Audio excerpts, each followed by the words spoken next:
Looks like my chair went away again, huh? It's, yeah, they steal the chairs all the time. They steal the chairs all the time. Morning. Looks like we're gonna have a.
How are you, sir? Okay, how are you? Good. Is everybody coming? I don't think Mel's gonna, I don't know if Mel's gonna be here or not.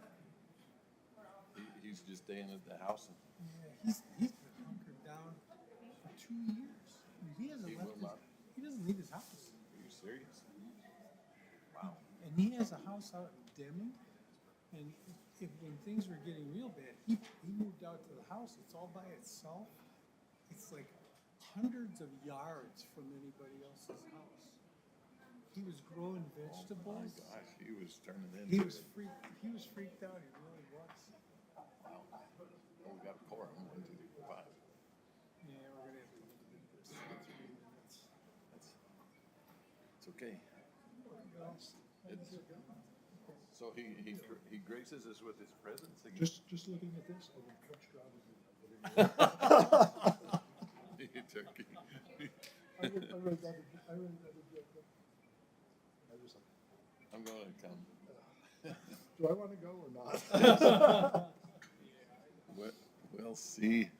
But I figured, comes up here and gets Where? maybe 1, 2. that's pretty busy. So I do cardiac. Do what? Cardiac. What is cardiac? Is that your heart? Yeah, I have a heart. New Year's. Ah. Double bypass and now I didn't know this happened.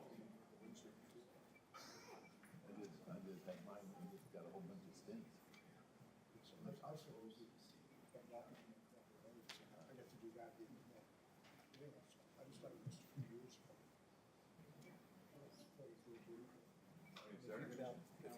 Martha, say hi to that guy down there.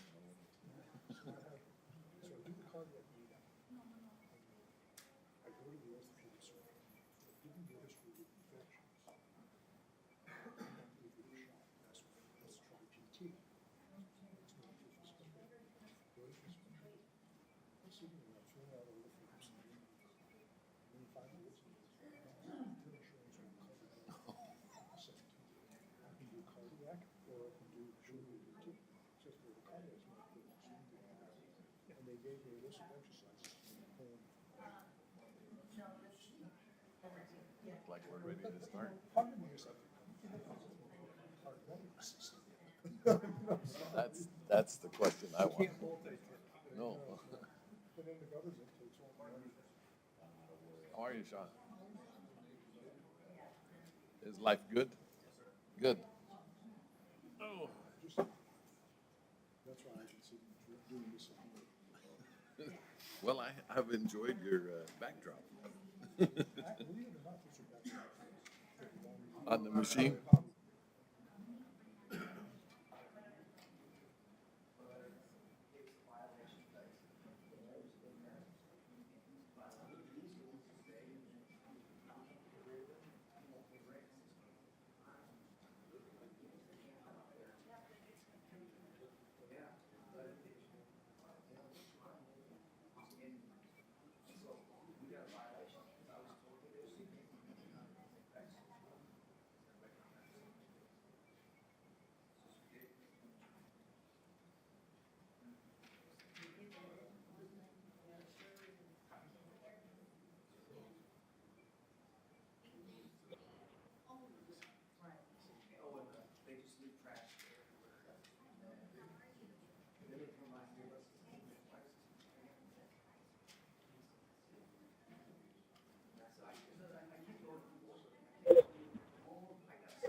Good morning. If we have, on the agenda this morning, we have 3 cases.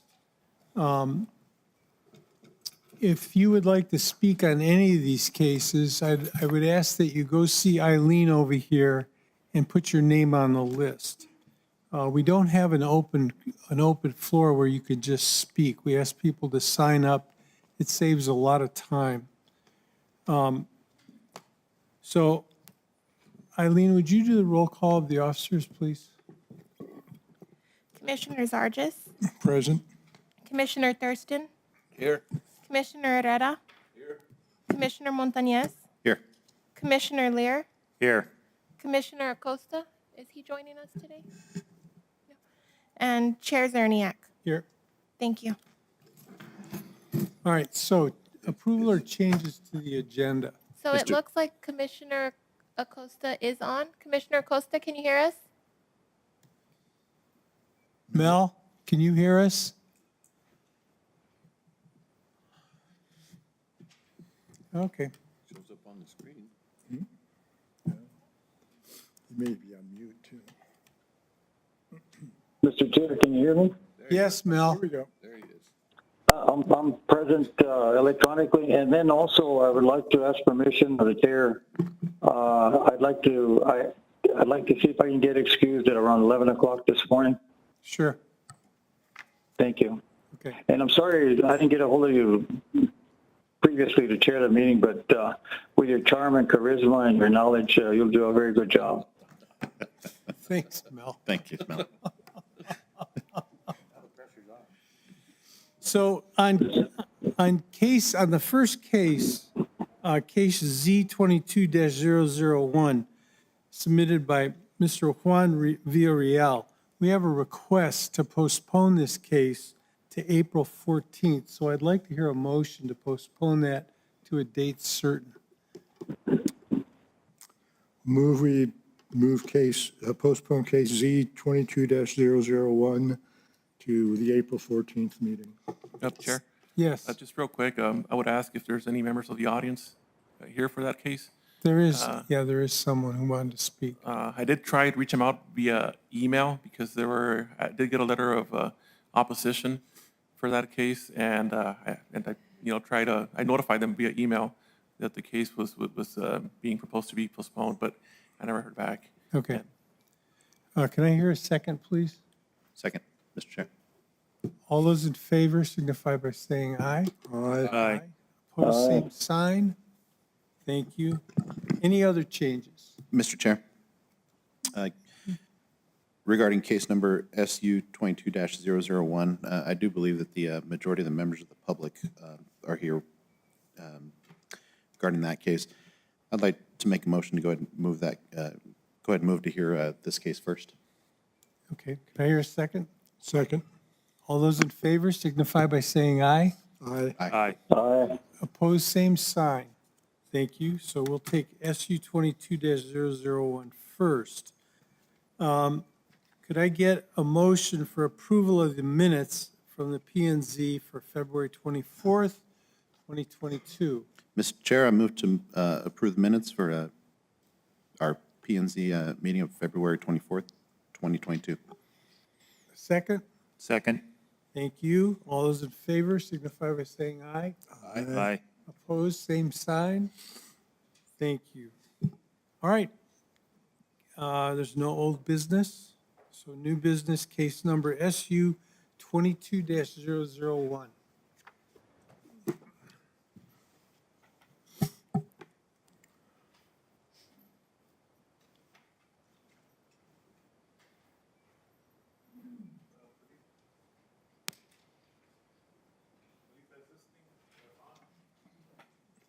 No.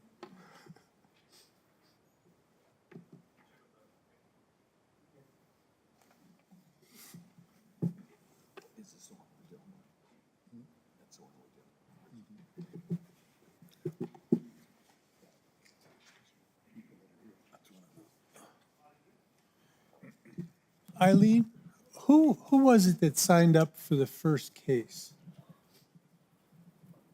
Neil Rose? Mr. Rowe, are you here? I just wanted to let you know, if you didn't hear us, we're going to postpone that case till April 14th, okay?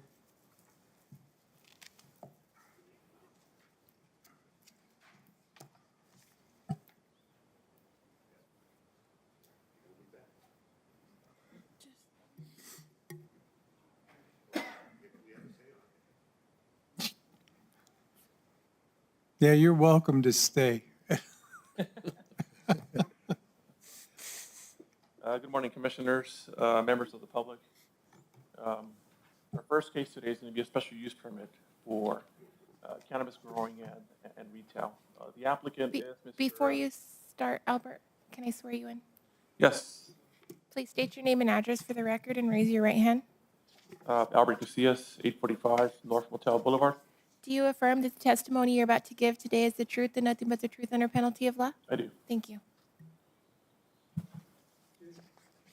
Sorry, Albert. Just so you know, when you do come up, whether you're the applicant in favor or opposed to the case, when you do come up to the podium, Eileen does have to swear you in. All right, Albert, thank you. Thank you, commissioners. So our first case, special use permit for Mr. Manuel Cervantes. The location is 205 Paloma Blanca Drive, and it is a special use permit to operate a cannabis micro-business producer establishment for the cultivation of cannabis and the operation of a retail establishment. On the location map, this is the area of Chaparral. This is where the subject parcel is located off of Paloma Blanca. You have McCombs over here, Lisa Drive. And this is just an aerial photo of the surrounding area.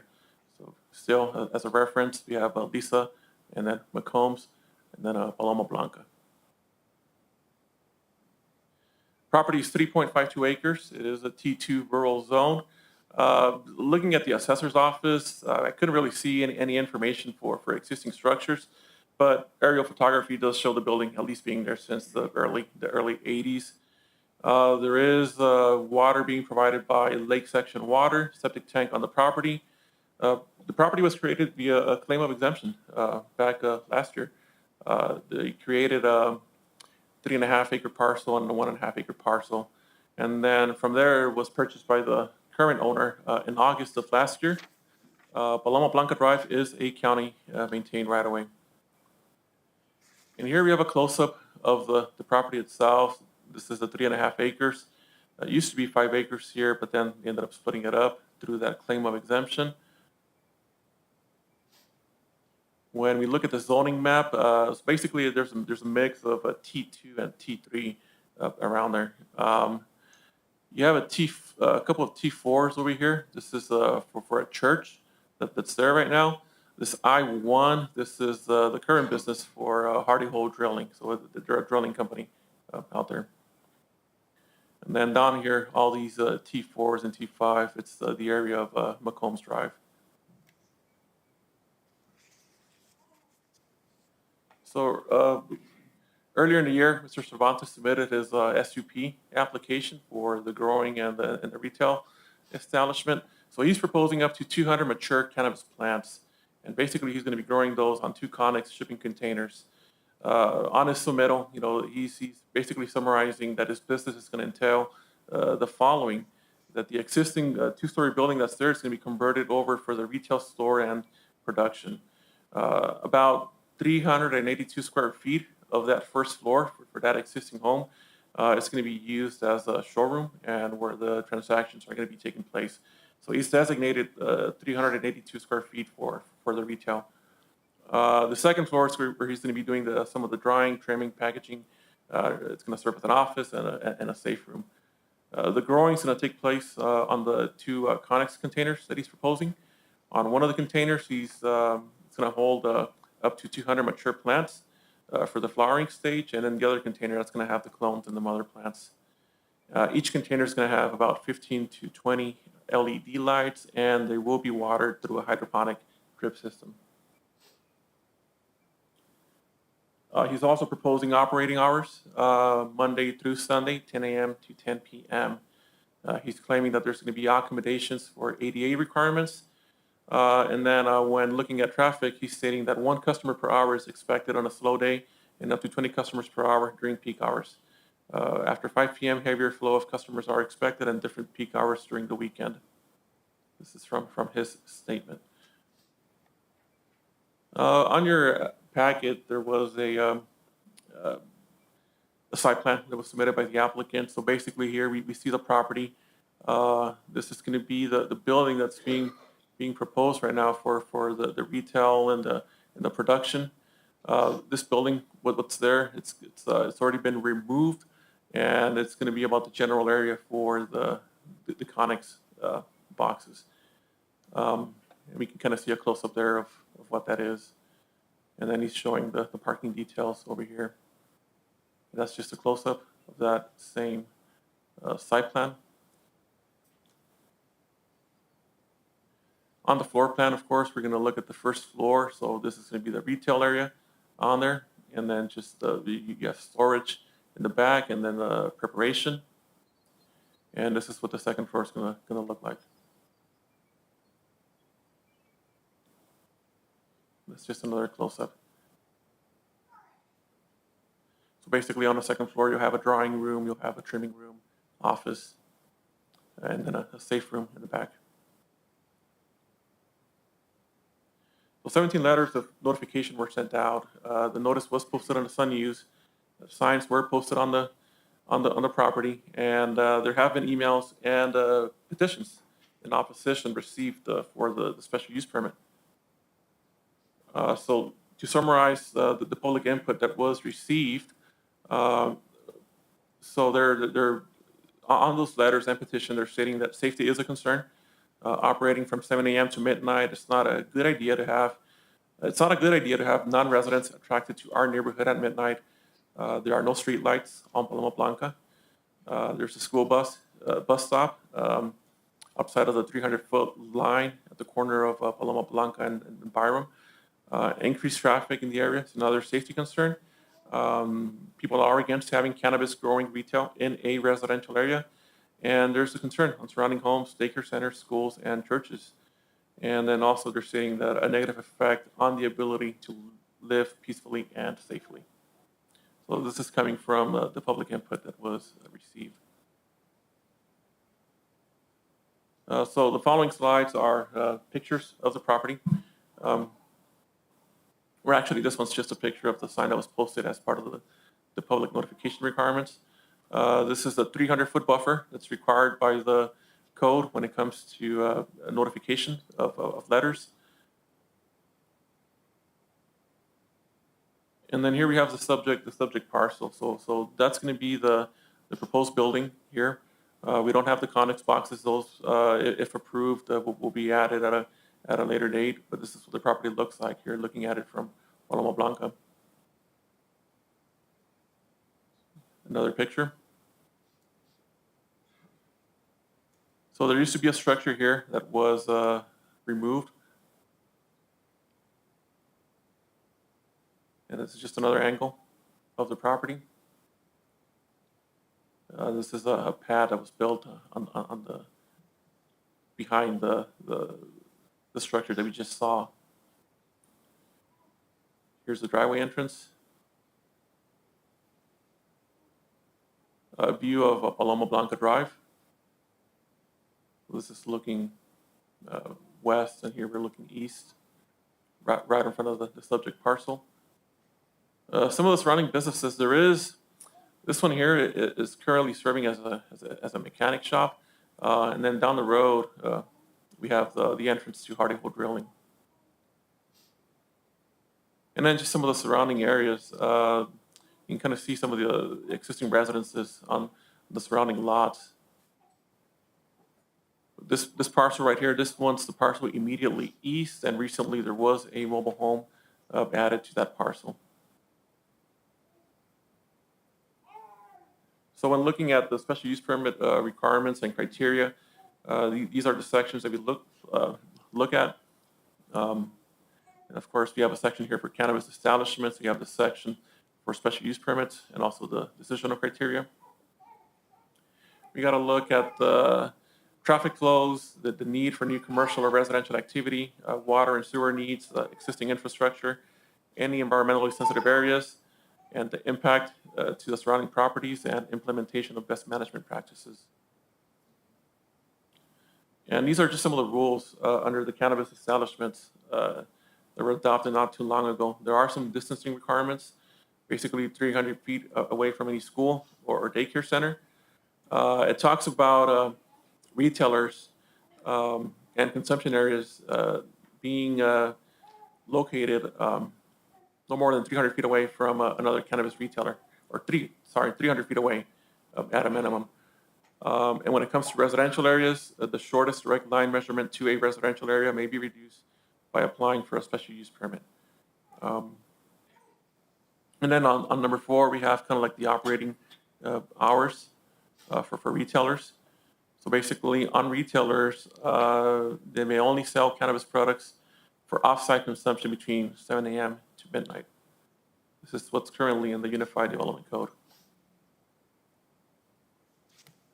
And here is just other regulations for retails. And number 9, it just talks about how the zoning administrator or the Planning and Zoning Commission can adopt any conditions to a special use permit in order to protect the public health, safety, and welfare. We have our definitions. There's one for cultivation. The one for cannabis microbusiness, of course, that's the one that kind of takes over or incorporates a couple uses, one of them being the production and the growing of no more than 200 plants. It allows for manufacturing of products. There's the sales and transportation allowed, the operation of only one retail establishment, and then also the transportation of products to qualified patients, primary caregivers, or directly to consumers. We have a definition here for cannabis retailer. So somebody who sells cannabis products to qualified patients, primary caregivers, reciprocal participants, or directly to consumers. I kind of already went about this. It is a 3.5-acre parcel. The applicant did submit the application back in February. About 382 square feet of the first floor, that's what's going to be used for retail. He's going to be growing on 2 Conex containers outside of the main structure. He is proposing operating hours from 10 to 10, Monday through Sunday. When it comes to the land use matrix, it talks about, the allowing the operation of a cannabis microbusiness by right. But if they meet all of the criteria, such as being assessed as ag by the county assessor's office and being 300 feet away from any residence for cannabis retail. So in this case, they're not assessed as ag, but water is provided by Lake Section Water. They do have a ready, willing, and able letter from Lake Section allowing them for the commercial growing of cannabis. There are nearby residences or residential areas within 300 feet of the proposed retail location. So this requires approval of a special use permit. And so I added basically a cheat sheet of what's allowed in our code for cannabis establishments. So here we have a cannabis micro business under T2. We have the P saying that it is permitted, but when it comes to growing, you got to be assessed as ag if it's going to be allowed by right. And down here to cannabis retailer, you have to get a special use permit.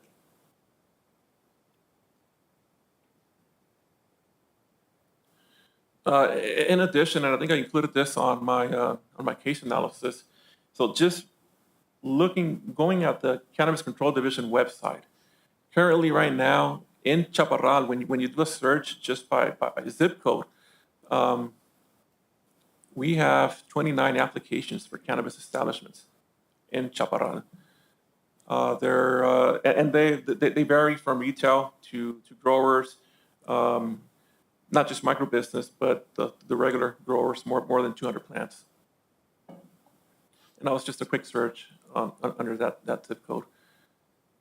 Other uses allowed in the T2 with the approval of a special use permit include retail facilities up to 10,000 square feet. You can have a recreation and sports facility. There's a religious institution, aquaculture, auction yard, commercial greenhouses, poultry raising, commercial stable. You can have a wine tasting room or winery with a special use permit. Mechanics, construction yards, mini storage units, or a wrecking service. So these are uses that would be allowed if they received approval of a special use permit.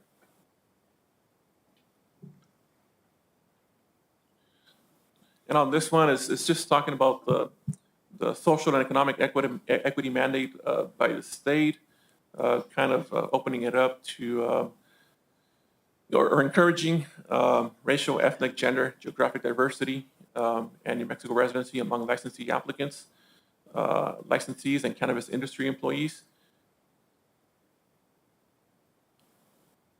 When we look at the decisional criteria, potential traffic flows and impacts, the applicant stating that traffic impacts are going to be minimal.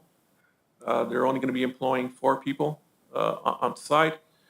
They're designating an exit gate to keep traffic organized in and out of the premises.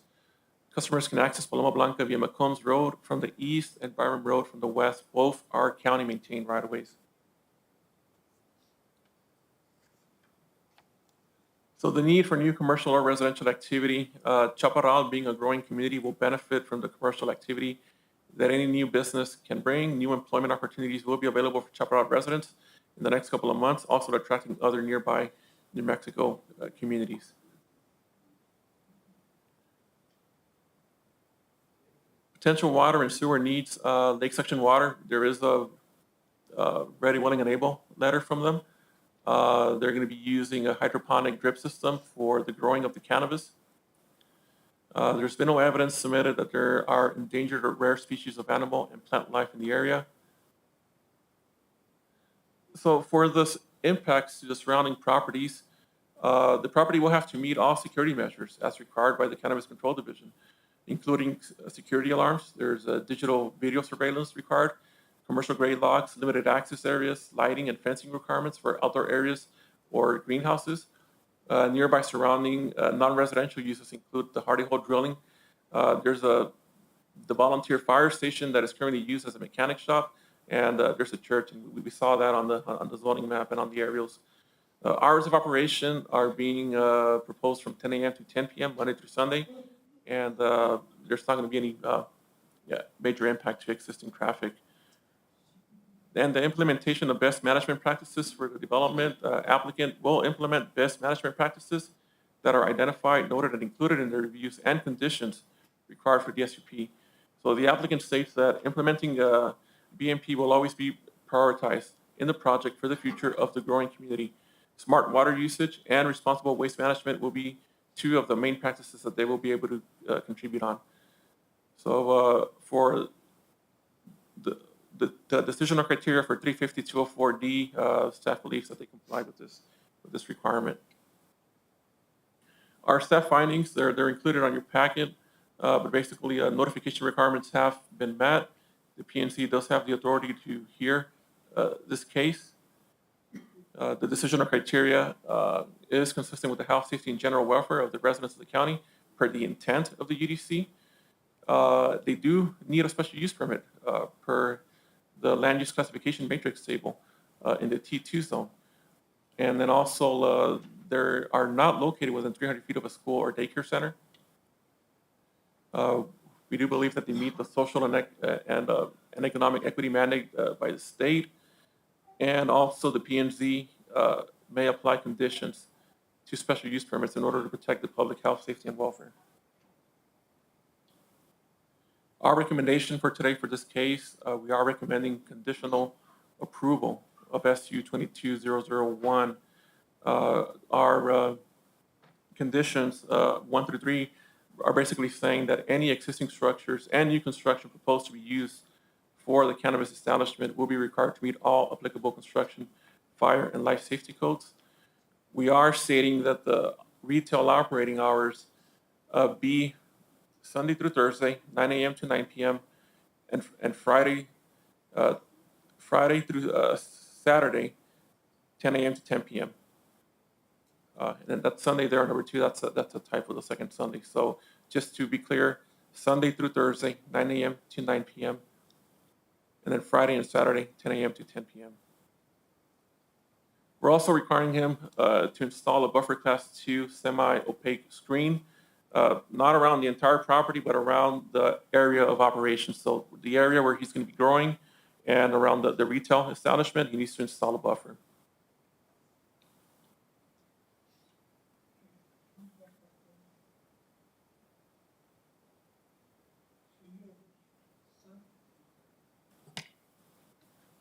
If Sunday through Thursday, 9 a.m. to 9 p.m., then Friday, Saturday, Sunday, 10 to 10. So No, Friday and Saturday only. I just clarified that right now. Friday and Saturday, 10 a.m. Okay. 10 p.m. Okay, That second Sunday, that's a typo. all right.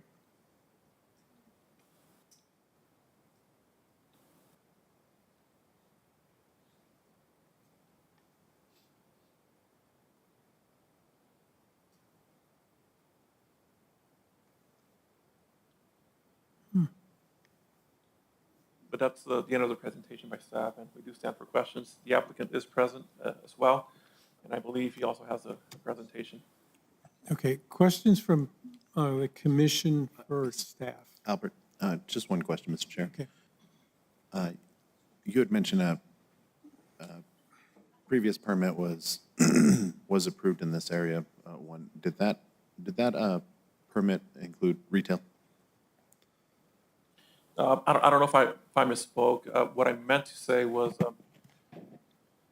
when you look at the website for the Cannabis Control Division, they've received over 29 applications for different cannabis establishments. One of them has already been approved at the state level. That's just for licensing. Yes, they've Okay. already got their approval, and that's for cannabis retail. They still haven't come to our office, so I'm kind of wary about, commenting on the specific details about that because I'm pretty sure, out of all those 28 or 29, they're all going to need some type of approval, whether it's a business registration, whether it's building permits, or whether it's land use approval in the form of a zone change or a special use permit. Thank you very much. Mr. Chair, I have a question for Albert. Yeah. You said that down the street, one way from this property, there was a business operating as a wrecking or tow truck thing? Hardy Hold Drilling, they've been out there for a couple of years, and actually, they did come through this commission a couple of years back for. And then you said the other direction, there was another business. What kind of business was that one? So up on the screen right now, so you have down in the corner, you have the driveway for Hardy Hold Drilling. So it's basically a contractor's yard. Okay. They have all their large vehicles there. I believe they also have kind of like a mechanic shop area where they do some of the maintenance out there.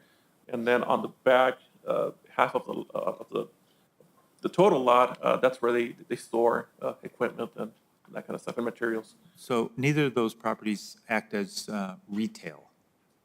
No, they're, so one of them, Okay. the top one being a mechanic shop and the second one being contractor's yard. Okay, thank you. I have a Commissioner question. Thurston? Can you help me understand your item number 3 under staff recommendation? You state in there that the buffer shall have a width of 12 feet composed of a screen that is opaque from the ground to a minimum height of 3 feet using a solid wall or fence with intermittent visual obstructions to the height of 20 feet. Help me to understand. I see the picture there, but I'm not catching what you're actually having the applicant put in there. Yes, Commissioner Thurston. So they already have fencing requirements through the state. You know, they have to meet they have to, provide security and all that. But for landscaping, basically what I'm saying, it's around this area right here, around there, where they're gonna have the retail and where they're gonna be growing, they do need to comply with the buffer type 2. And what that buffer is, basically from the property line, let's go all the way down, sorry. Never mind. I didn't quite catch that one. And It kept going. I don't have the screen on here. Yeah, just give me a second.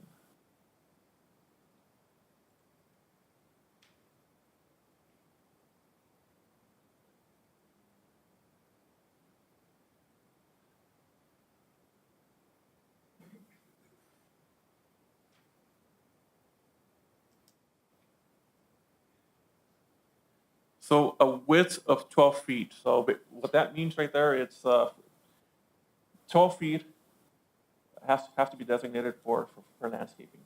Up to a height of 20 feet, so trees up to a height of 20 feet with a minimum of 50 visual obstruction along buffer length. So when you're looking at a property, if somebody has a buffer class 2 requirement and you're looking at it from the front, let's just say that the requirement's there on the front.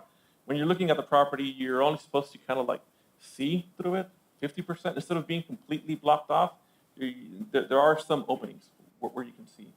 But the trees have to be up to 20 feet tall, up to 3 feet of a solid wall or fence. So that's a requirement for that. So basically, when you're looking at a property from any side, this is what you're looking at. So there's going to be a 3-foot wall, or fence that's going to be solid. You'll have some trees up to 20 feet tall, and it's not completely blocked off, but I mean you can still see a little bit through it. That's kind of like what that means. Okay. Thank you. What do you mean by a buffer width of 12 feet? So from property line in 12 feet, or any distance of 12 feet. So that's where the screening is located? That's what we're recommending, but in this case, and I should have added more slides, just don't have to scroll. We're basically saying that around the perimeter of the operation, that's where they need to install that buffer. Okay. Any other questions? So, Albert, on the state's criteria of up to 200 mature plants, That would include the mother plants, wouldn't it? No, those are separate. They are? They are separate. So you can have up to 200 mature plants, but you can also have your separate area where you're going to be growing kind of like the seedlings and all the other ones. Well, what's not considered mature. What about parking? Are there any requirements for parking for a retail establishment like this? Right now, our previous code used to have kind of like a calculation between, the square footage of the property. And, there was a calculation that would trigger the number of parking spaces. Right now, we just use what's on the ITE manual. The applicant was showing 3 parking spaces and 1 handicap or parking space. Engineering did look at that site plan, but they had no comments. And actually, it's 1 handicap and 2 parking spaces on here. When you look at the comments from engineering, they really didn't have any opposition to it, but they did state that through the building permit, other comments may arise. And just that, how far is that building from the road? Can't see it right here. There should be a distance. Like 27 feet, if I read that right. Okay. Is that close? 27 That's feet? close. You probably have a better view than me right here. Bionic eyes. And the water that's provided, is that commercial water? Yes. It is. Okay, We do have a letter from Lake Section Water. okay. Any other questions? I do. Ken? What is the existing street makeup? Is it a paved road? Is it a 16-foot paved road? Is it a 20-foot paved road? Is it It is a gravel? paved road. It's being called out as an 80-foot right-of-way, and I didn't It's get a chance to. How many right-of-way? Huh? What was the right-of-way? 80 feet, 80 feet. according to the engineer's records. And is that paved? It is paved. That's paved. So you're not recommending any additional improvements as far as connecting from the existing paving to the property line, et cetera? Well, they will be required to get a driveway permit from county engineering. So Okay. whatever they require, he's going to have to. On the building side. Thank you. Albert. Mr. Yep. Traffic flow, has there been a study or anything as to what the traffic flow might be current plus? No, the applicant or their engineer did not submit an STA or a TIA. So all the traffic numbers that were provided here, they all came from the applicant. Is there, I didn't see in the application, is there going to be a smoking area any? At this point, a cannabis consumption area is not being proposed. Okay. I'm sorry, just to be clear, Mr.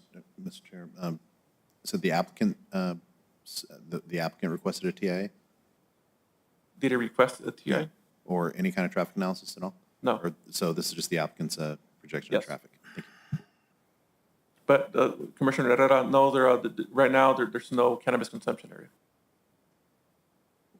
Anything else? I think we'll hear from the applicant. Thank you. Thank you, Albert.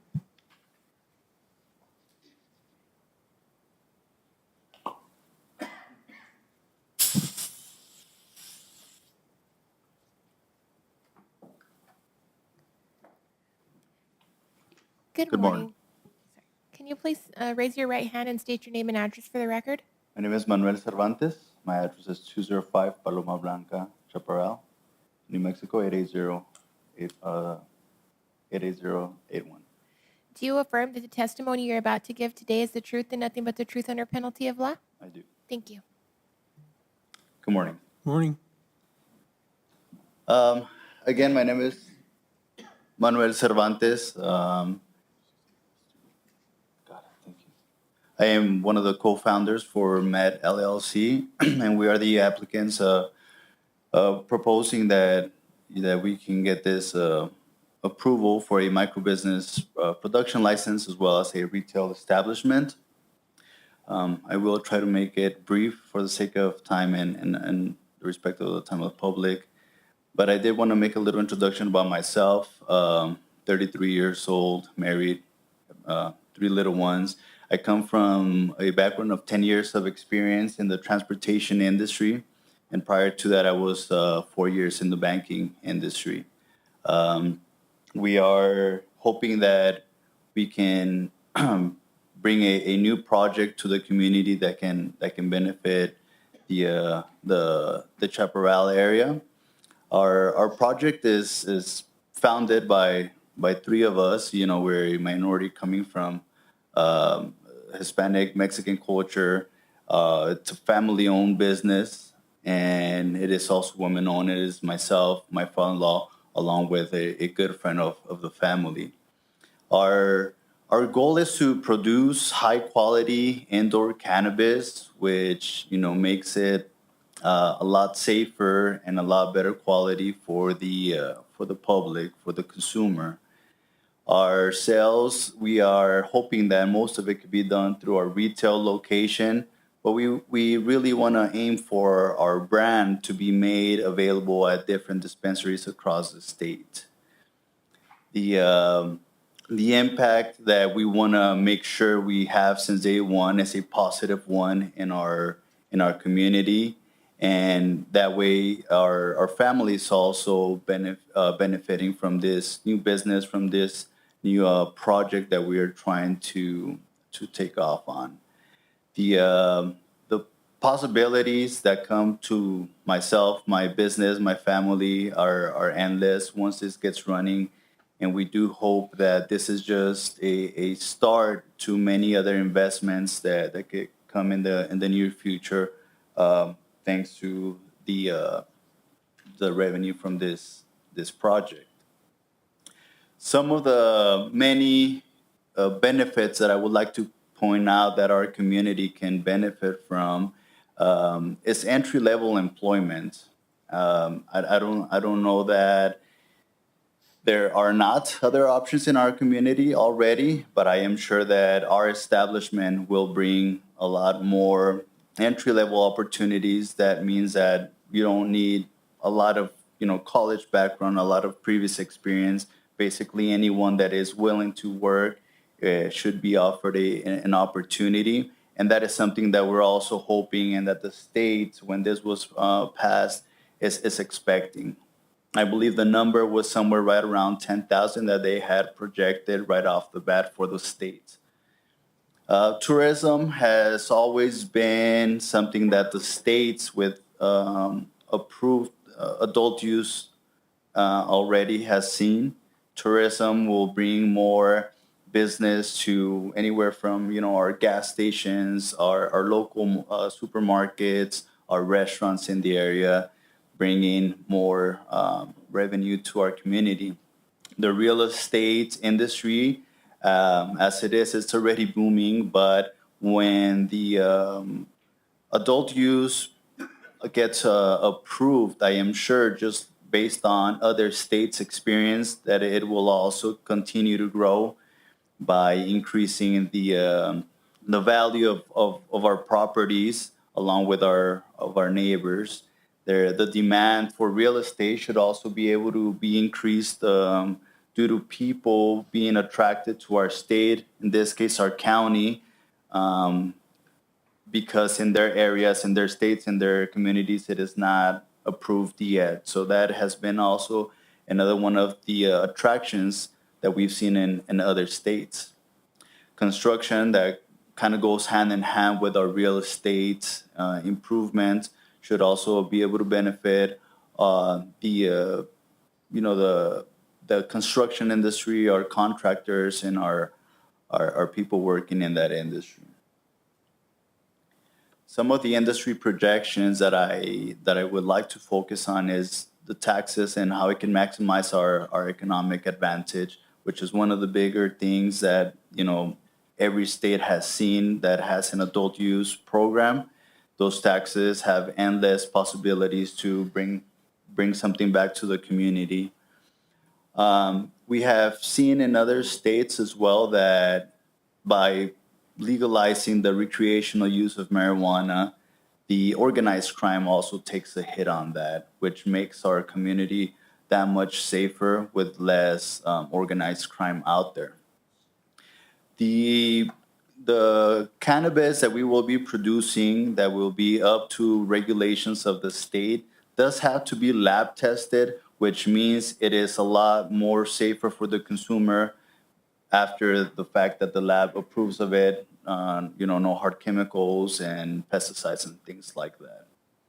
And along with the hit that the organized crime could take, our crime could potentially decrease in our community as other states and counties have seen in their program.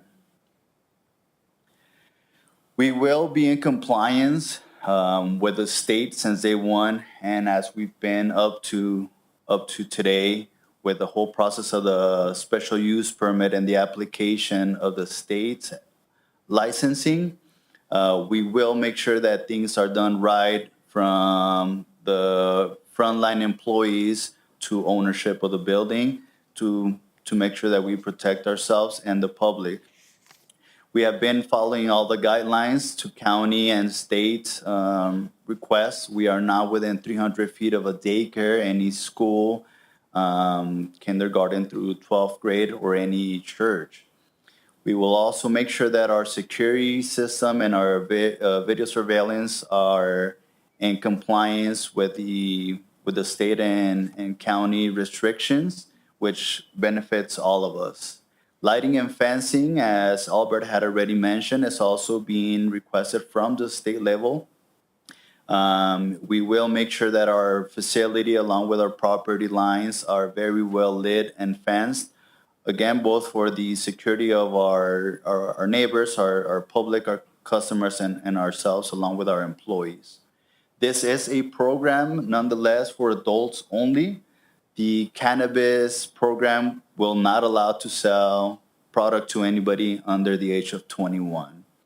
So I know that there might be some concerns with the cannabis products being available to younger crowd, but if everything goes as it should be, no person under the age of 21 should be able to legally get their hands on product. So that is what I have for my presentation. Mr. Chair, I have a question. Yes, sir. Are you going to process the cannabis, if it is approved, on the property itself? And what is the process that you're going to be using? CO2, propane, alcohol? What kind of separation? So we are processing it, but there could be different understanding with the word processing as opposed to manufacturing. What we are calling processing is we are only growing flower, and we will package that. The processing that we're doing, it is only the cutting, trimming, and drying. So there's no actual extraction, which is what we would need, other processes for. Our process is strictly cutting, trimming, drying, and packaging. Anybody else? So tell me, what's your market area As far as, I'm sorry? for the sale of your product? So the market, since it is an adult recreational product now, starting April 1st, our market is basically anyone that has the need for the medicine. That is the people that are already part of the program, the medical program. Doña Ana being the third largest county in the state with the most participants, the most patients in that program. That is one of, I would say, probably 50% of our market. Okay, and what about beyond Doña Ana County? The market will be open for anybody that can come into our retail location. In Chaparral? In Chaparral, yes, sir. Okay. Okay, anybody else? Okay, thank you, Mr. Cervantes. Thank you, Jim. Let me just remind you, if you would you silence your cell phones? That helps a little bit. Eileen, how many people signed up to speak?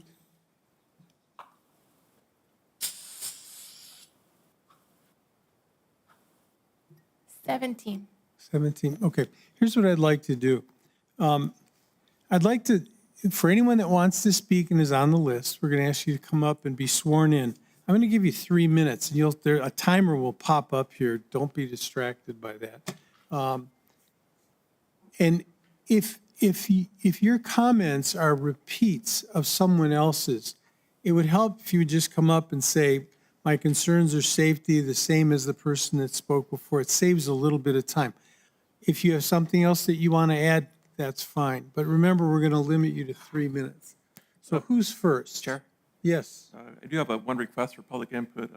Present here, we do have Representative Willie Madrid and From, Representative State Rep Madrid, and he had some handouts for you guys, and I wanted to hand them out to the commission, and he wanted to have a chance to come up here and speak for a few should we, minutes. I guess we can take them first. Yes, sir.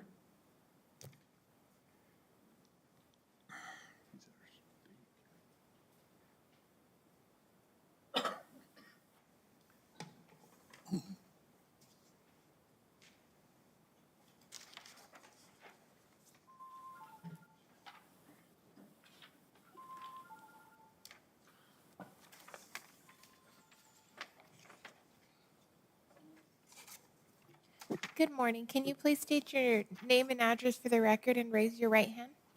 Yes, my name is Willie Madrid. I reside at 113 McLean, Chaparral, New Mexico, 88081. Do you affirm that the testimony you're about to give today is the truth and nothing but the truth under penalty of law? Yes. Thank you. Yes, sir. Good morning, Mr. Madrid. Thank you, members and commissioners of the planning and zoning. We've heard very good points on both sides this morning. I just want to say that I have concerns, and my people of the district also have the same concerns of the new cannabis industry. Being unincorporated, it leaves us to rely on the county of Doniana to help in this process of ordinances and the zoning. And while these establishments are really clearly on their way, and particularly in our area, I think it's without saying that we need to have some guidelines and some better way of putting this in perspective for a growing community, which lets you to understand that I carry about the same responsibility on another county called Otero County. And this is just not going away. It's going to be on that side too. So it seems that we've come to a head on this. But I also want to say that there's no way that I, myself, or even the developer can see this for what it is. It's coming. And for that reason, we think that there should be more guidelines that help respect within my constituents in the way of how close they are in residential areas. I think, and for that reason, I'm proposing and have handed you guys 2 maps that me and the developer, the largest developer, have tried to help and ask that you would consider in helping us and taking care of this better, particularly in the retail way of dispensaries being in what I want to call a commercial corridor. It just goes without making sense that I think a lot of what you're going to hear today are the concerns of how close this is within my families and friends and people that have churches. So it goes without saying that we need a little guidance, and I'm requesting that you guys give in consideration one of the 2 maps that I think sets up the future for Chaparral in the way of this industry and gives better, peace of mind to the constituents of this thriving community to see this through in a much better way that suits us all. And that being said, I'm open to answer any questions that you might have on the surface. Mr. Chair? Yes, Mr. Chair. Commissioner Acosta. Okay, Representative Madrid, good morning. Good morning. I'm sure that during the legislature, when all of this was coming up, in any way, shape, or form, did you and our representatives and our state senators representing this county, did you ever take into consideration the ramifications of allowing this business to happen, first of all, And why is it that you didn't have the law enforcement side of it? We have a sheriff that came in front of us and told us weeks back that technically their hands are tied regarding even enforcement. Why is it that the legislature did not follow the rules of alcohol? Did you vote on that? What was your vote on that? Was it a yes vote, or can you explain that to us, please? Madam Chair, and to the people, commissioners, this was a lengthy process of a few years. This wasn't something that we just did overnight. 4 years ago when I started, it started with hemp, and we've done a good thing with hemp. But the fact remains that the writing was still on the wall on what this industry will do for the state of New Mexico, just based on the surrounding. We can talk about the insequential, unexpected things that come with any new industry, but this was a voted body decision that did not solely lie on one vote, mine. It was done by both bodies, the House side and the Senate side. When we talk about why didn't we put it in this other area, we're one of the only states in the country right now that has this cannabis industry under the Department of Health. And the Department of Health has given us much more restringency and how we've done this step by step.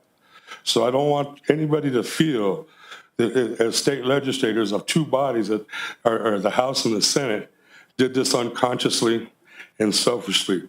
This was something, as is indicated, has a lot of derivatives. There will be an ongoing development of this industry.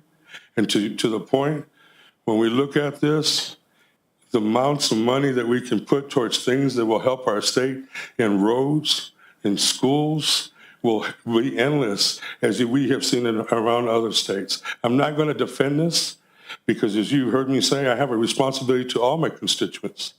And I'm also a family. What makes up my community, which is what we're really here to talk about, is the body of family that we are.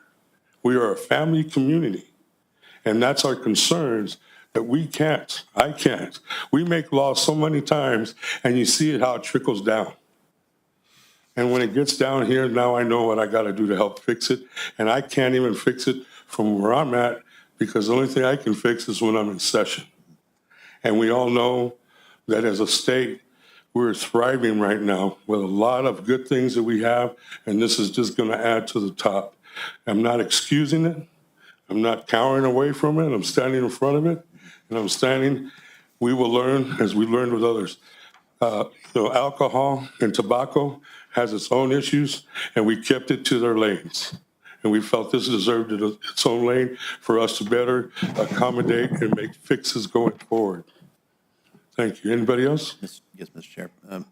Mr. Madrid, I really appreciate you joining us today, and thank you for all of your diligence, and especially during the special session of the legislature.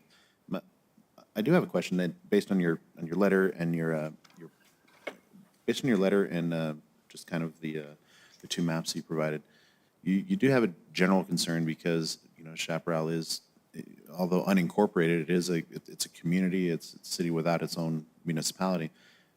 But the commercial options, kind of the commercial corridor that you highlighted here, doesn't allow very many options for really any retail, be it cannabis or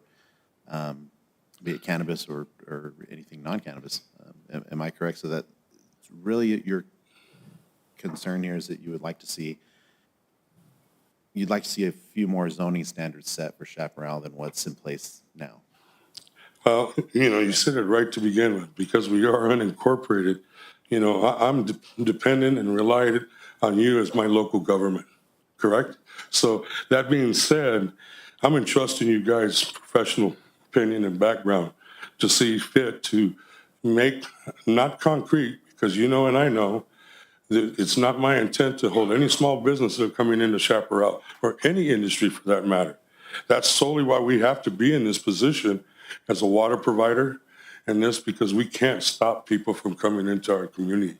And the reality is, I'm not trying to dictate as much as I'm trying to request a thought to have one or two options.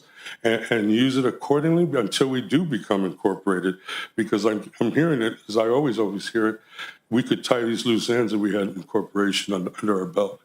But it is a process, and right now, the real remedy is the people that are here today that I ask you respectfully, give them the due consideration of giving them their time to speak and understand where we're at as a family. And that's what you're going to have a lot of people speaking about today. Thank you very much. Further, Mr. Chair. Representative Madrid, thank you for this. Thank you, Chairman, and thank you, Commissioners.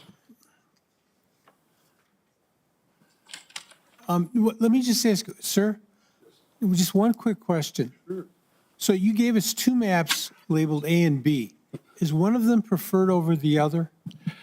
To me, as I've said, being unincorporated, I don't think I have the place to tell you A or B.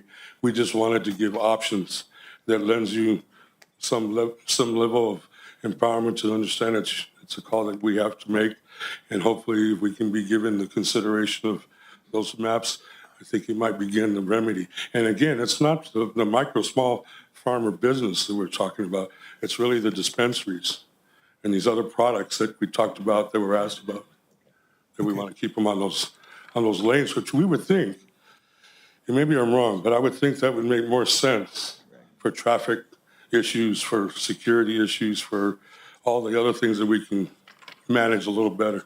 Okay, thank you very much. Thank you. Mr. Chair? Commissioner Mr. Acosta? Chair. Before Representative Madrid leaves, I'd like to ask him another question. I'm sorry to tie you up so long. You living in a bi-county district, Otero County, and a sister city, which is El Paso, right? We just heard in the news the other day, I believe, that the commissioner of for the police department there in the city of El Paso, they said that marijuana is basically not condoned. It's against the law, I believe. I'm not too sure exactly how it went, but did you take into consideration being in a bi-county district in the city of El Paso, using the use of marijuana and intoxication crossing the border? When you were voting for a yes or no vote on this industry? Again, I'm going to say respectfully, Commissioner, that when I made the decision on the voting on this, it was on the emphasis of the total outcome. And when you bring in El Paso into that, I think it's only fair to say, first, that Chaparral has been a supporter to Northeast El Paso for so many things in the way of labor workers, employment, and also helping their economy, that I can't tell you why I would not see it to work the same way back if I brought something to Chaparral, that it would not benefit them. What the laws are the laws that each state have to hold the Constitution, and so we weren't doing anything out of Constitution. Okay, thank you. Thanks. Thank you again, Commissioner. Appreciate it. Eileen, who's first on the list? James Hudspeth.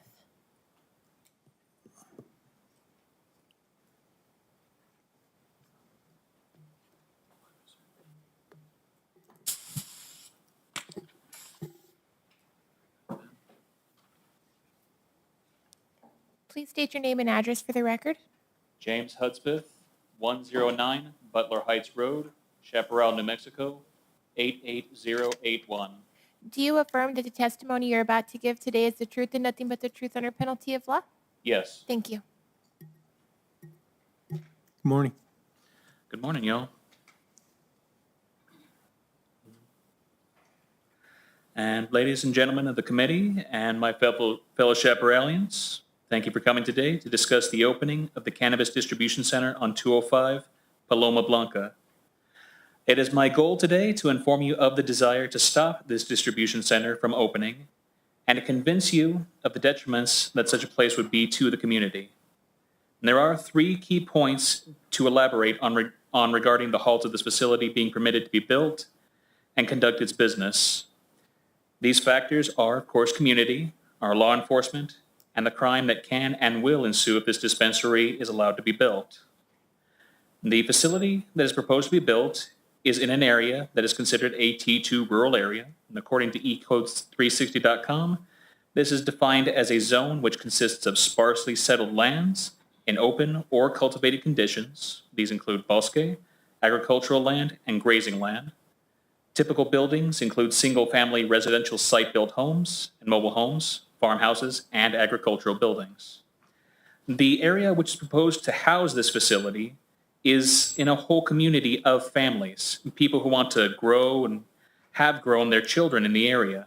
And why is this detail so important? I'll tell you. With business comes people, and with people comes the potential for good and bad.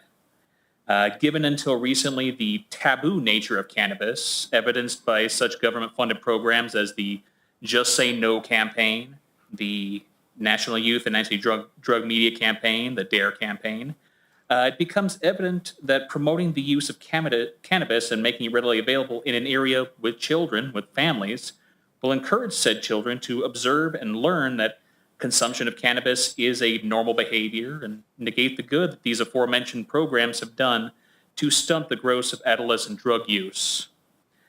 It's no secret nor wave of propaganda that cannabis, the devil's lettuce, hemp, herb, weed, whatever you want to call it, is considered a gateway drug to even more destructive substances like methamphetamine, a substance which is unfortunately very commonly associated with the city of Chaparral. It's no secret either that our law enforcement in our area is stretched thin, consigning them to efforts to primarily more mundane tasks like traffic control, which is what we notice. If an already overworked, thinly spread law enforcement unit has to deal with concentrating their efforts to one locale, one area of it, what happens to the rest of our town, and what solution is there? Will the tax revenue on this new business be able to offset the cost of potentially hiring more sheriffs and state police to patrol the area? Our simple common horse sense suggests no. Now, why would the police be concentrating their efforts in that area, you ask? Well, as been evidenced in numerous studies that have been told to us throughout the years, especially through those programs, to a point that it's now just regular common knowledge, a high concentration of mind-altering substances, be they legal or illegal, will cause an incline in the potential for people to do bad things, crime, illegal activity. Again, this is not propaganda. This has been drilled into us as a fact. And I'd like to elaborate again where these activities will be located. In an area with family, with children, bus stops. Mr. Hudspeth, Yes, sir? can you wrap up for me? Absolutely. My apologies. How many people's lives are going to be stepped on to fuel this nonsense? Where does it end? I'll tell you, in community meetings, right here today. Please stop this. Thank you again for the opportunity to speak, and I pray that you'll make the right decision. Thank you very much. Do we have the timer up?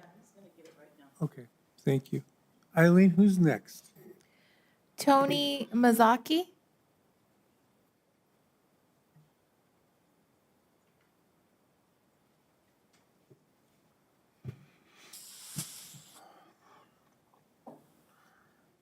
Good morning. Please state your name and address for the record. I'm Tony Mazzocchi, 500 Amparo Road in Chaparral, 88081.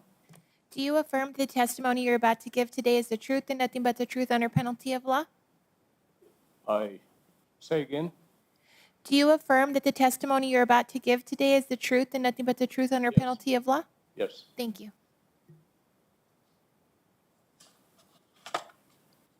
Good morning. Good morning. I'm Tony Mazzocchi. I've been in Chaparral about 17 years. And what they're trying to pull on our little community is absurd. You know, it's just money because where the place is at, it's close to El Paso. And 42 to 50% of their business is going to come from El Paso, not Chaparral. It's not going to benefit Chaparral at all. The only thing it's going to do is bring a lot of more crime. If you read about these other places that have this, there's already shootings and holdups and all kind of problems going on. So I don't recommend this place for this type of business. We need other kind of businesses in Chaparral. We all have to go to El Paso for things, and Chaparral been dormant for as long as I've been there. We got one grocery store, 2 auto zones, and nothing else, not even a McDonald's. And you're bringing this junk in here for our children and our families? Now, the 300 feet is just pertaining to the people that live around the area. What about the rest of the people who live in the area? You're not considering that? You just consider 300 feet business and all you care about is money. So I think this should be stopped. There's plenty of desert out there where they can go in there and build a place and go in by helicopter. This is ridiculous. Thank you very much. Thank you.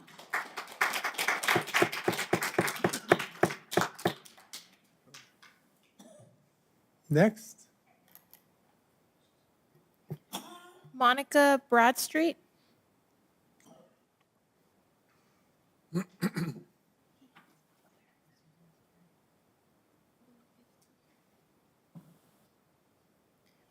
Please state your name and address for the record. Monica Broadstreet, 525 Byron Road, Chaparral, New Mexico, 88081. Do you affirm that the testimony you're about to give today is the truth and nothing but the truth under penalty of law? Yes, ma'am. Thank you. Good morning. good morning. I just want to ask a question. Where was the community meeting that would have allowed me and my fellow Chaparralians to attend with representation to voice our concerns regarding the opening of this business? One, and two, of what the gentleman said prior about the crime. I was following several reports from Colorado and California that basically state we're seeing more robberies and more gun violence. Legalization, all it did was create a safe haven for criminals. And I know it's illegal in El Paso. Why would you bring something illegal in El Paso and insert it in our little community and expose us to crime? Can you please make sure that you're speaking into the microphone? She's thank just you. asking you to speak into that mic. Okay. That's all I have. It's basically the same that the other gentleman was saying, and one of the gentlemen that called in regarding the illegalization of it in El Paso and bringing it out here, and the type of people that are going to be coming out into our community and exposing that crime to our families. Okay. I understand. Thank you. I'm going to have to ask you not to applaud. Eileen, who's next? Edgar Aguilar.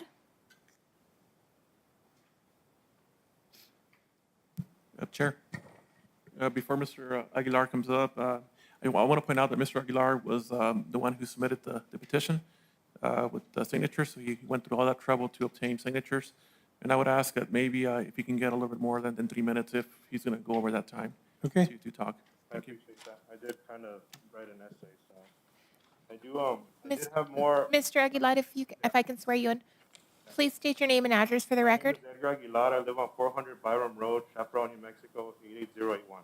Do you affirm the testimony you're about to give today is the truth and nothing but the truth under penalty of law? Yes, ma'am. Thank you. I appreciate the committee, the commissioner's time. I do have more petitions that were signed. We've been walking door to door, and nobody in our neighborhood is for this at all. Because as you can see, there's children here today, and that's why we're all here today. Because even though you see us as a community that's sparsely divided, we're a community like any other community, including here in Las Cruces. We're made of a community of children, so I want to reaffirm that that's the reason that we're all here today, because of them. And that's why they're here today too, so they're here to fight this as well, because they're the ones that are riding their bikes down the street, walking to their bus stops and everything, and they're the ones that are going to have to deal with the increased traffic that's going to come inevitably through this. Oh, I don't know who to give these to. I appreciate it, sir. Mr. Chair, I'd like to ask one question to Mr. Aguilar Yes, sir. before he starts, because you seem to have taken on the role of representing, quite a bit of the opposition in your community. Is really the concern the cannabis establishment in the Chaparral community, or it being in this residential area? Look, so the thing is that I know there's people here that are against it in general, and I think that's their opinion and that's their right to have that. I think it's an impossible tidal wave to stop. It's everywhere in Cruces. I came from California, like many of my fellow neighbors heard, and it's everywhere. Once you legalize it, good luck stopping it. My biggest thing personally, and I hate to differ from anybody else, is that they're trying to put it in a residential area. We might be classified as a T2 rural area, but that's not how we see it. We have neighbors we wave to. Our kids ride their bikes to their friend's house to go on a play date. This is a safe neighborhood to where if a dog gets loose, your neighbor calls you and says, hey, here's your, it's a community, just like any other community. The only difference between us is we have a little bit larger yards than most, and that's the thing. So my petition is that I understand, and I don't think we're going to beat the flood that's going to come in.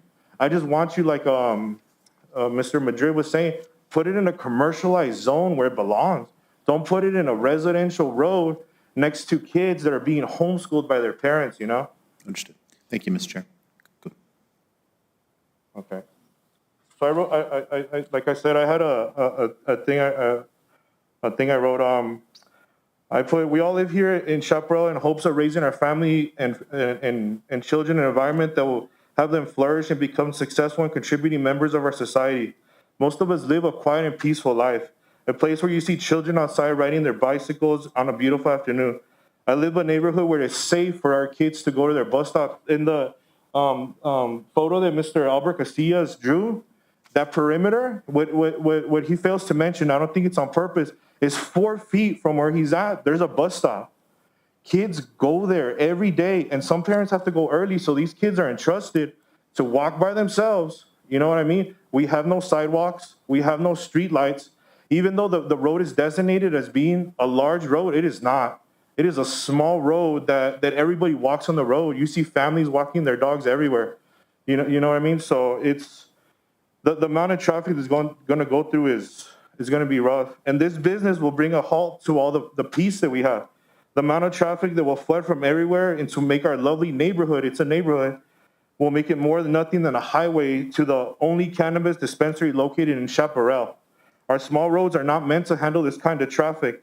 An unimaginable number of people will flood our small neighborhood from the immediate northeast El Paso area, as it will be the closest place for them to be able to purchase cannabis legally. We also have locals that will come to our little quiet road as well. People from Anthony, Chamberino, Vado, Berino, and countless others will make their way to our 2 roads, Byram and Paloma Blanca.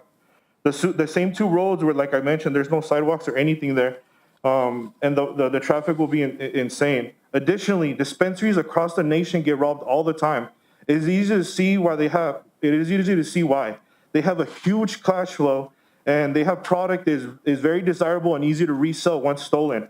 Just last week in Tacoma, Washington, a news article written by Lionel Donovan reported saying a family is in mourning after an employee of a marijuana store in Tacoma was shot and killed by a robber last weekend. It is the latest string of robberies around Western Washington, and the 3rd fatality connected to a pot shop robbery within a week. Now think about this happening in the neighborhood, How about the children playing outside when a robbery takes place? Hopefully they're not in the crossfire or in the pathway of a getaway car. This is not a business located in a shopping center that we are talking about. This is an establishment trying to open up a neighborhood, just barely 300 feet, and I reiterate, less than 304 feet, I believe, from a bus stop. And there's another bus stop the other way. The reason that bus stop is important is my 2 boys right there. You know what I mean? That's why I'm here. As we mentioned, no sidewalks for them to walk on. They must walk on the road. What terror will they witness or endure when this place inevitably gets robbed? Our sheriff's department here is made up of some awesome and brave individuals, but even they cannot be everywhere. Chaparral is enormous and growing every day, and our sheriff's department is no match for the sheer volume of incidents they must commit their resources to. Local reporter Shelby Cat from KTSM 9 News interviewed Mr. Duke Rodriguez, CEO and president of Ultra Health, one of the largest cannabis companies in New Mexico, about the legislation that legalized the marijuana. He stated, I think over the next few months, you're going to see a huge explosion in the production of cannabis first, which we're seeing. We're going to have legalization in New Mexico. And I quote him, it's certainly going to have an impact in the El Paso area. I think a lot of Texans will not have the right to purchase and consume cannabis. And here's my point. I ask, if these Texans are coming over to our small neighborhood, a neighborhood, I say again, to purchase cannabis, but it is illegal for them to take it back to Texas, where exactly do they plan on consuming it? Will they be smoking or ingesting it before crossing the border so they cannot be caught with it? Will this be happening in our quiet neighborhood at a dead end somewhere or driving under the influence of cannabis? A reporter from USA Today, Trevor Hughes, wrote in Narco saying, more Americans are getting high before driving, as study shows, and public officials say it's a worrying trend that could lead to more deadly crashes on the nation's road. In Washington state, the number of THC positive drivers involved in fatal crashes more than doubled to 18% in the 5 years that voters approved recreational marijuana use for adults, according to the report published by the AAA Foundation, which is based on state-collected data. These businesses are excited about the revenue stream that they will receive with the changes of law. They do not care about the neighborhood and what it will bring. The reckless impaired drivers driving through the same streets we call home, that our children used to wait for the bus stop every morning and get home every afternoon. Is it fair to put their lives at risk? Get this business out of our neighborhood and put it in a business center where it belongs. Lastly, legal marijuana shops are linked to higher levels of property crime in nearby areas. Adjacent areas saw about 84 more property crimes per year than neighborhoods without a nearby marijuana store. The results show that legal marijuana sales will come with the cost. Bridget Feinstein, lead author of the study and professor of social works at Ohio State University. The new study did find, not surprisingly, the legal sales were linked to an increase in burglaries and other crimes at marijuana outlets themselves. Feisler said that findings of this, as well as the previous study, suggest there are reasons for citizens to be cautious about legal marijuana sales. Sorry. Last, to wrap it up, there is a reason why Mr. Cervantes wants to open up his business here in Chaparral. It is not a way to help any New Mexicans. He is after the huge market that's about to open up from El Paso. The closer he is, the better his business will do. Nothing is closer than our town of Chaparral. He also got a favorable place to do his business out of, since it was bought in a residential area. He was able to get it for a lot better price than he would have if he strictly went commercially zoned area, where his type of business belongs. There is no reason for this type of business should be permitted to exist in a quiet neighborhood full of family, children. I ask this committee to put aside whatever potential tax income they see coming from this business, and instead of think of the families that make up our neighborhood. The innocent third graders walking to their bus stop for the first time, feeling that freedom and excitement of growing up in a world of endless possibilities before them. I want you to picture families walking their dogs in our neighborhood safely, children riding their bikes to their friend's house to have a play date. All of this sounds normal because it is normal. This happens in every neighborhood and every state across our entire country. So why should our small neighborhood be deprived of the opportunity to live the life I assume that most of you want your children and grandchildren to be able to live? I ask you to think about the children and choose them over the money that will come from this business. I respectfully ask you to vote no on approving the special permit and vote yes for the safety and well-being of the children in our neighborhood. Thank you. I appreciate your time. Thank you so much.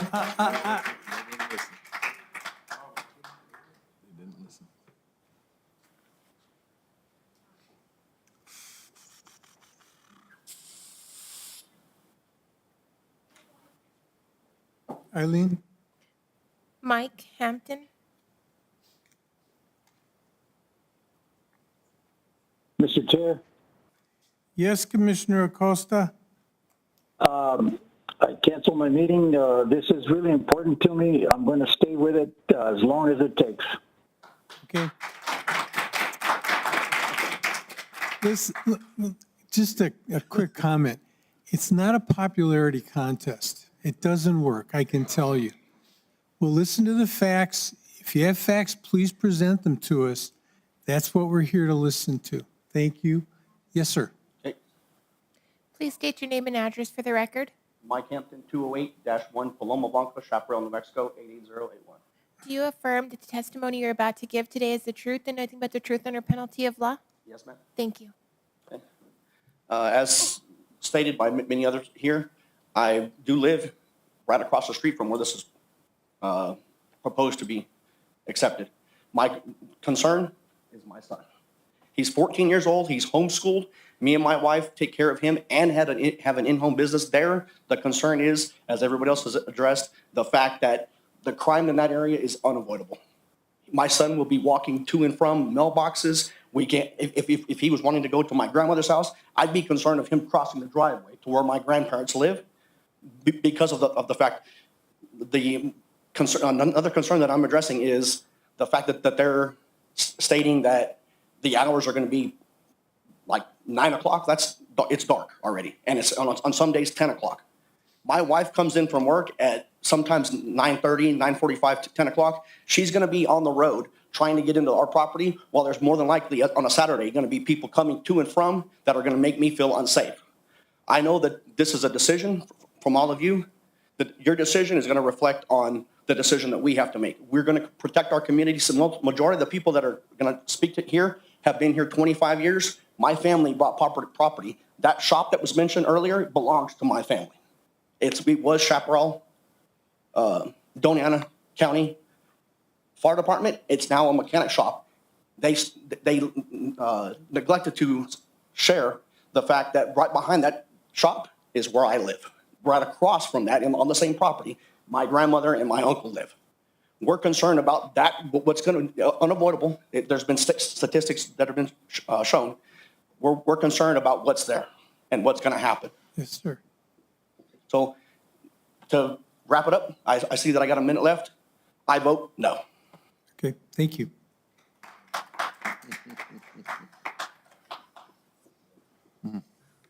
Next. Dana Cortinas.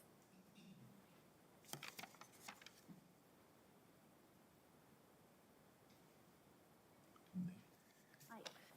Please state your name and address for the record. Dana Cortinas. I live at 209 Paloma Blanca, Chaparral, New Mexico, 88081. Do you affirm the testimony you're, Do you affirm that the testimony you're about to give today is the truth and nothing but the truth under penalty of law? I certainly do. Thank you. Hi. Hi. I know you said we're going to say the same thing. I live right next door to Mr. Cervantes. It's my house with that white pipe fence. Again, that's my daughter, 13 years old. My grandchildren who are over there every day, 5 years old. My husband's family's lived there for 55 years in that same spot. A long time. We've seen a lot of change. We've gone with it. It's great. But when we were told that a marijuana distributing place, retail, was right next door, that's scary. Because, again, he says he's going to have a customer 1 an hour or some more on the weekends. It's El Paso is less than 5 minutes away from us. We know what's going to come down our street. Our street that is paved, yes, but it's not a street like in Las Cruces. You've heard many times. There will be a lot of traffic. There will be violence. It's Chaparral. I love Chaparral, but there's going to be robberies, and they're going to be it's going to be robbed. I can guarantee it, because it is Chaparral. And my daughter's and my son's windows are right there. What if they have a security guard? What if there is a shootout? Can my grandson go and play with our horse? I don't know anymore. And it's scary. It's a scary thought. Mr. Cervantes called it his community. It's not his community. He doesn't live at 205 Paloma Blanca. He doesn't live there. It was a house. You said it was a building. He reverted a house to this building, what is there now. And all he did, for lack of a better term, is put red lipstick on a pig. He's cleaned it up.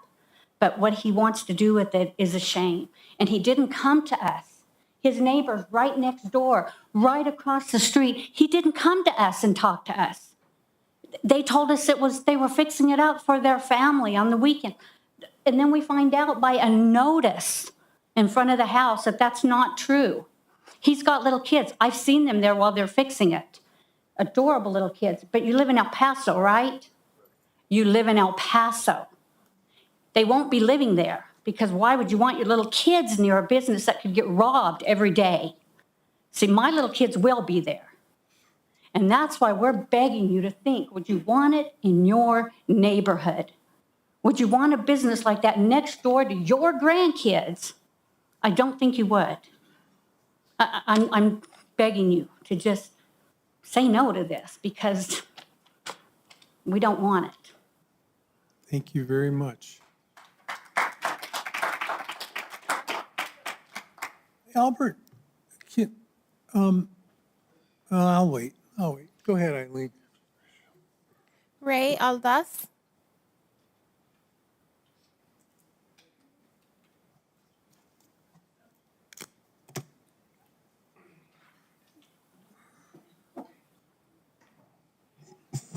Mr. Chair, Yes, sir.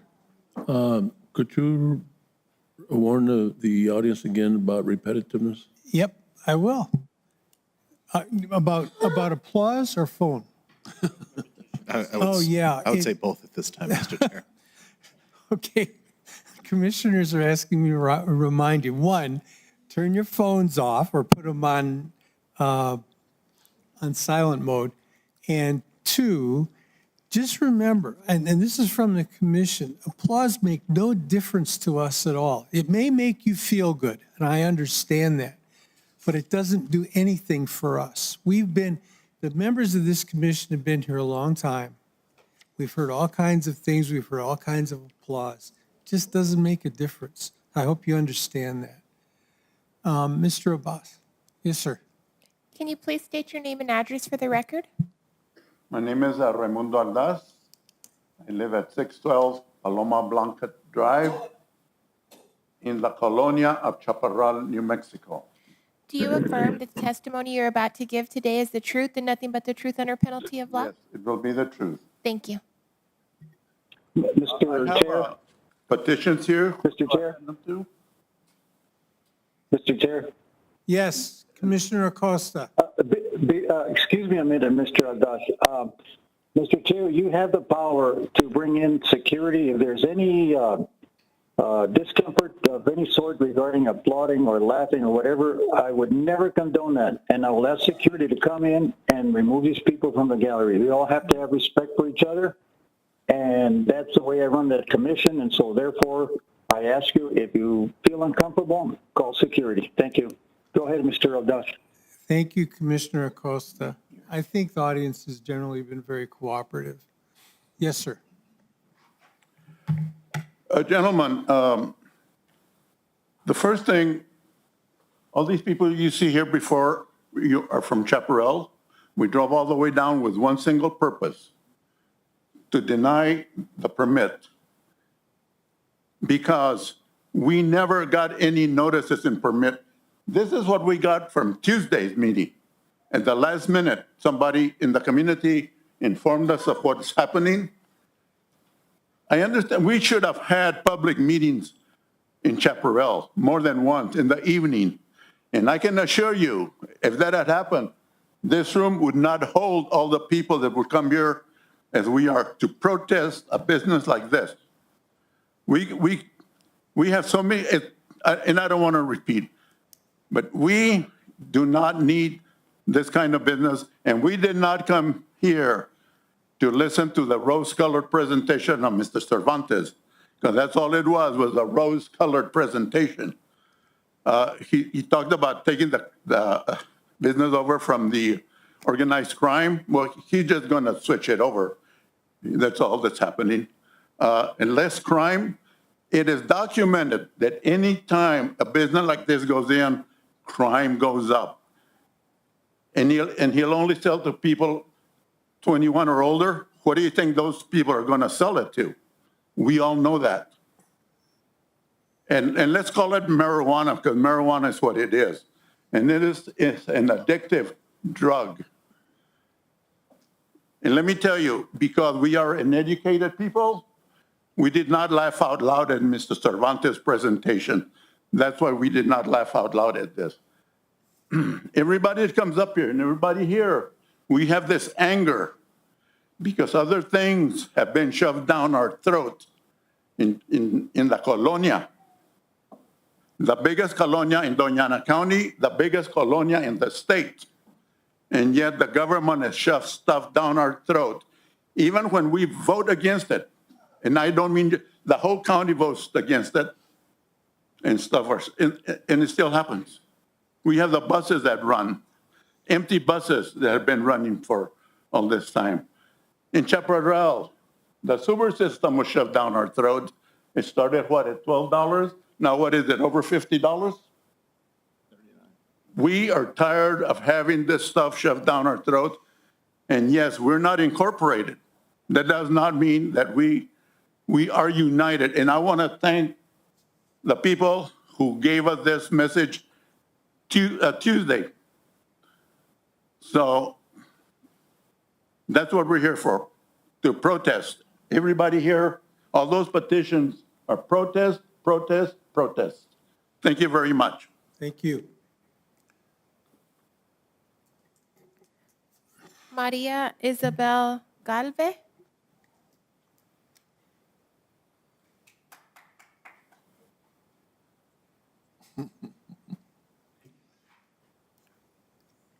Please state your name and address for the record. María Isabel Galve, en 629 Mesilla View, Chaparral, Nuevo México.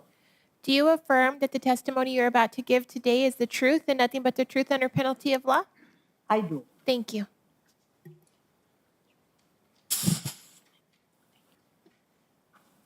I am a sister of the community of Chaparral. I lived there for 21 years. I have been involved in the efforts to improve our community for a long time. And I am extremely proud of that community, unincorporated, but with a big sense of community for all the kids and all the people who live there. It was extremely painful to hear that we were selected to have this type of business in our community. The hours that we spend to improve Chaparral, to get the high school, to avoid a landfill, to get the sewer system, to now went down. With no input of our community and zero care for us about the people who is planning to put that. And it's terribly painful for me to hear such a different point of view with the intention of this business, of what we know that will happen. So I respectful but strongly request your personal care for the well-being of our community to deny this initial of a huge problem that will not benefit either Chaparral or our county. We need resources to face the drugs. We need resources to handle the problem, the mental problems. We don't need a retail place and a producing. Thank you. Consider our well-being. Thank you very much. Thank you. Kelly Erling.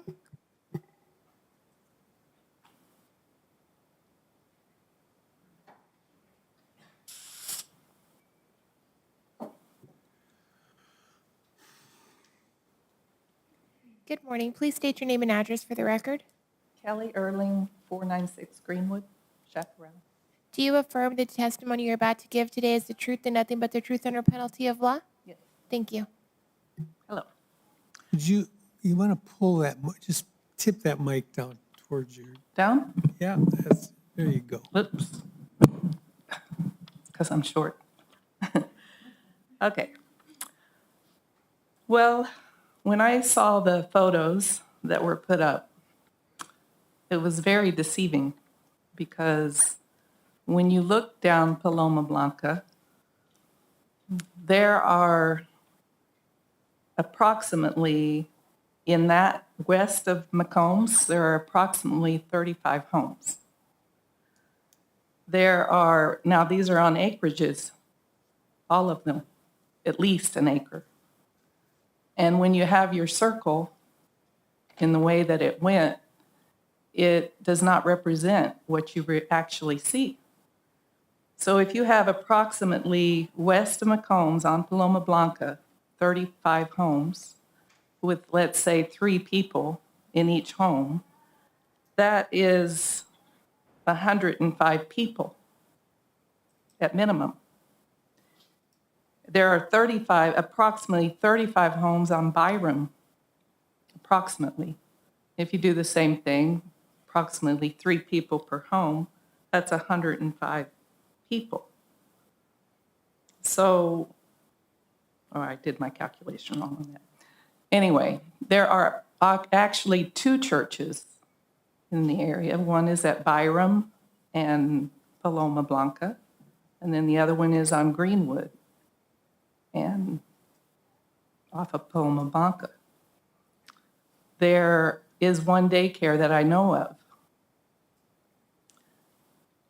This is where people live, where we have our kids and grandkids.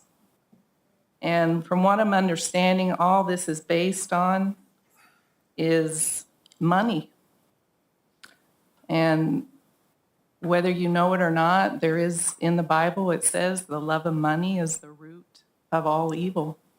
It doesn't say money is the root of evil, the love of money. So that's something to think about. And when you have to put something behind a wall to disguise it, that doesn't sound very good to me. It makes me think of Chapo Guzman. He had a wall around his home. And also the deal about the cash. You know, when I have a garage sale and I have cash, if I go deposit in my bank, they look at me really weird because I have cash. And I can't imagine the amount of cash that's going to be at this place, because is it not that the FDIC, the banks don't allow them to deposit that cash? So thank you for your time. Nanette Reyes.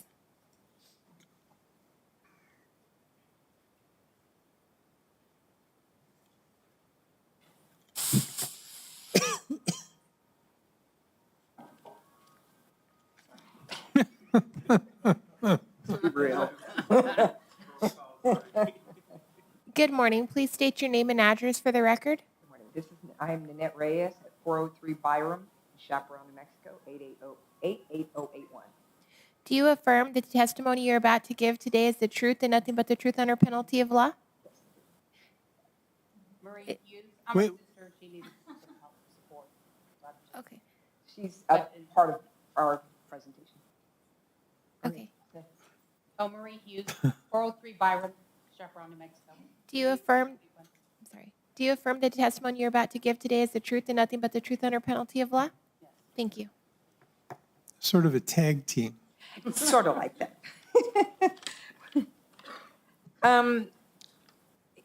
Going back on what you're saying about the repeated testimonies and what have you, it's kind of the same that I had, but the reason why we're both here is we are here representing not only us, but we're also representing our mother, who is 84 years old, and she was not able to be here due to illness.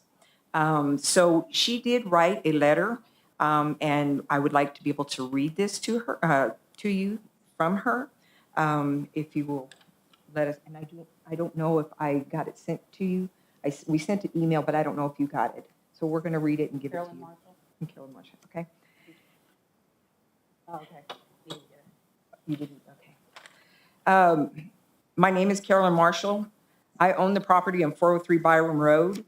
I have lived in this community for 46 years, along with my 2 daughters, Nanette Reyes and Marie Hughes, and their families, which have their own residence and residents on the property. We would like to express opposition to the special use permit that Mr. Cervantes has submitted for his cannabis microbusiness establishment on 205 Paloma Blanca Drive in Chaparral, New Mexico. After learning that the special use permit is an application that is used to place a business in a residential area that is not usually zoned for that particular business, tells us that the laws are not clear and that this business should not be in our neighborhood. Our biggest concerns, again, are going to be traffic. Paloma Blanca is not marked. The road is not wide enough. It is not capable of enduring the large influx of traffic that people think. No street lights are there. No room for pedestrians to walk safely. Kids getting on and off the school buses and still having to walk to their homes is considered unsafe. And I can testify, I went to school in the Gadsden area. We used to have to walk to the school bus at the end of the corner, and we had to be very careful even at that time, and this was back in the 1900s, where we had to be careful, okay? And we had our share of, and it wasn't just one of us, it was a bunch of us having to wait at the corner of this bus stop. So we know by personal experience how unsafe that particular bus stop could be. Hours of operation, meaning more traffic at night, again, where there are no street lights. How often will there be any inspections and or monitoring of the business? All right. The smell of the cannabis is going to be creating an ongoing effect in our community and in our environment. Nobody knows what the effects of this particular business is going to create in the neighborhood, in the environment. The fact that we are having to fight to keep this type of business out of our neighborhood is very upsetting and has the ability to cause more harm than good, leaving it up to the residents to have to deal with the consequences. We're not opposed to cannabis, but we do not think it is wise to have this type of business in our residential area. And we ask that this permit not be granted to Mr. Cervantes. Again, I am going to repeat, Mr. Cervantes does not live in our community. He has never lived in our community.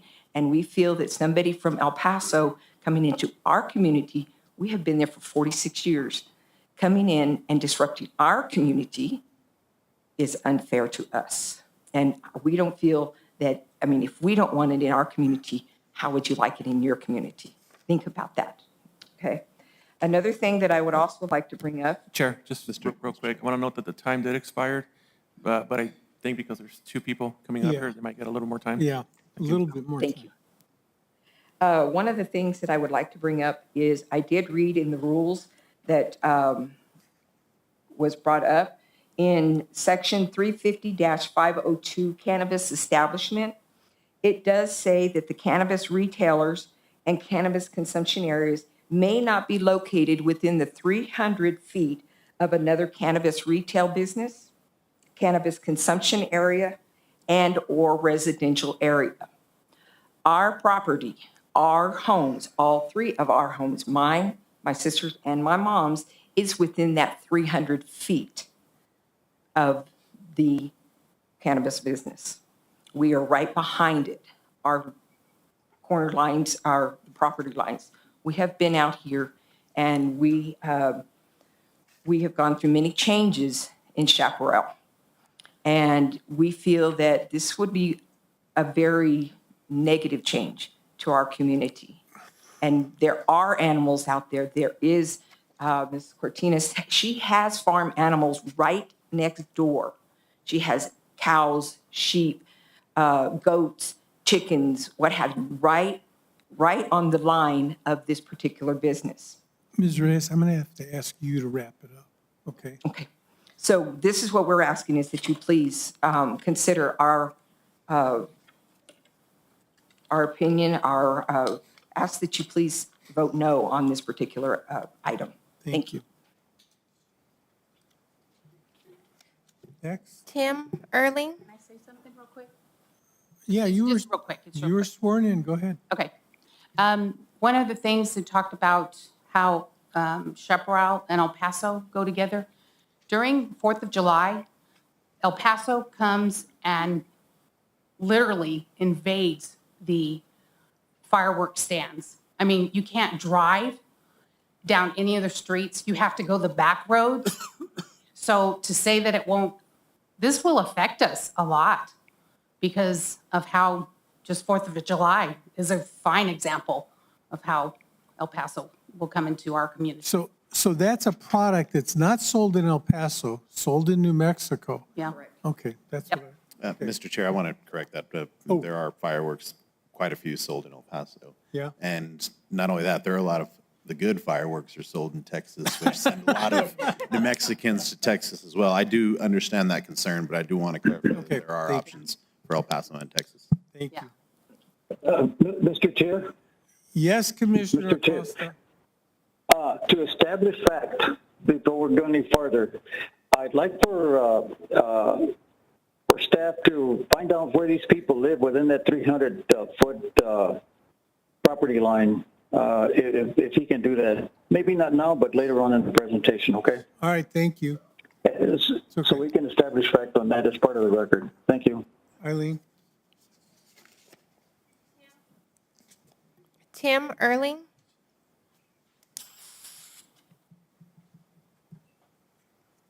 Please state your name and address for the record. My name is Tim Erling. I live at 496 Greenwood Road in Chaparral, New Mexico. Do you affirm that the testimony you're about to give today is the truth and nothing but the truth under penalty of law? Yes, I do. Thank you. Good morning, Commission. Good morning. Thank you for allowing us the opportunity to have some input. I have, since I first learned about this a few weeks ago, been thinking about it, and I fail to find any area where this will benefit Chaparral. Maybe the county does get increased revenue from the taxes, but I think that you will find that any benefit will be offset by increased law enforcement presence needed, the maintenance on the road, and I believe lowered property values. Just thinking myself, if I was looking to move into a new neighborhood, a new area, and there was a cannabis business in the area, it would lower what I would pay for a property in that area. So maybe a tax basis it won't affect, but the increased law enforcement presence, and that's going to, if they have to bring in another deputy, buy another vehicle, those kind of things, it's going to decrease the benefit of the tax revenues. I believe there'll be increased crime of opportunity. There is a mechanic shop right across the street, but there's also one down a little bit farther on Paloma Blanca, and it's operated out of a person's home. But they've had people sneak in the back, steal tools, crime of opportunity. I mean, even as little as a garden hose sitting out in somebody's yard could be stolen. I believe, based on studies I've seen out of Colorado, traffic fatalities under the influence of cannabinoid are up 140%. DUIs between 2014 and 2020 in the state of Colorado, which includes marijuana usage, are up 120%. When I was visiting family in Colorado several years ago, after they had approved recreational use, the edibles that are produced from marijuana, as far as cookies, brownies, were falling into children's hands. A child doesn't know if it's got cannabis in it, and because the edible effects of marijuana are not instant like smoking it, it tends to have overconsumption, and the emergency rooms were not overrun, but they were increased evidence The lady did bring up about the fireworks, and I do want to set the record straight. In El Paso city limits, fireworks are not allowed to be sold. In El Paso County, they are. So people can buy far east, outside of the county of El Paso, or they can buy in Sunland Park. But I want to tell you what the lady brought up. McCombs, to go up McCombs on the 4th of July, around the 4th of July, especially in the evening when they're lighting off the fireworks, it took us one time an hour and a half to go from the state line to Chaparral. And the trash that's left behind on our street, which is just one over from Byram, we have people park out there and I guess drink alcohol, throw their trash out all the Chair, time. time has expired. Thank you. Twyla Neria. Thank you, Mr. Early.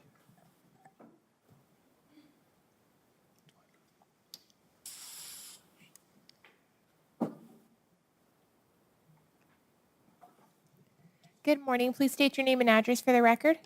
My name is Valenaria, and I live at 498 McCombs Road, Chaparral, New Mexico. Do you affirm that the testimony you're about to give today is the truth and nothing but the truth under penalty of law? Thank you. And if you wouldn't mind speaking into the microphone. Thank you.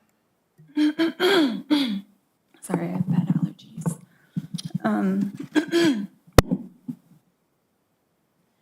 So when I heard about this petition, I was just thinking, you know, it would be pretty irresponsible for a business like this to be put in Chaparral. I'm from Mescalero, New Mexico. I was born and raised there. I've been addicted, or I'm sorry, I'm no longer addicted to marijuana, but I was addicted to marijuana since I was 12 years old. And that led into opiates, and I was addicted to methamphetamines for like 5 years. Of course, I've been clean and sober for, it's going to be 6 years in June. Thank God. Me and my husband, we pastor a church right there around the corner. It's, I believe, only 2 blocks from where the establishment's going to be placed. And the reason I thought it very irresponsible for this place to be, for this business to be put in our community, I believe you asked the gentleman back here a question, would it affect just this area, just the neighborhood, or would it affect the entire community? I do believe it would affect the entire community because it's not a well-established community. You know, we have roads that need to be built. We have businesses that need to be built before even putting in a business like this in our community. We don't have, like, I would say on this part of town where the business is going to be placed, the roads aren't even paved. None of the roads have sidewalks in Chaparral. Very few of them have even streetlights. It's hard to get the county to come out and do things, and I'm talking about Otero too. You know, it's not a very well-established area. We don't even, I mean, I called animal control last week and they never showed up. You know, there's other businesses and other things that we need to have established in our community before we can think about having something like this. Thank you for your time. Thank you. Christopher Neria.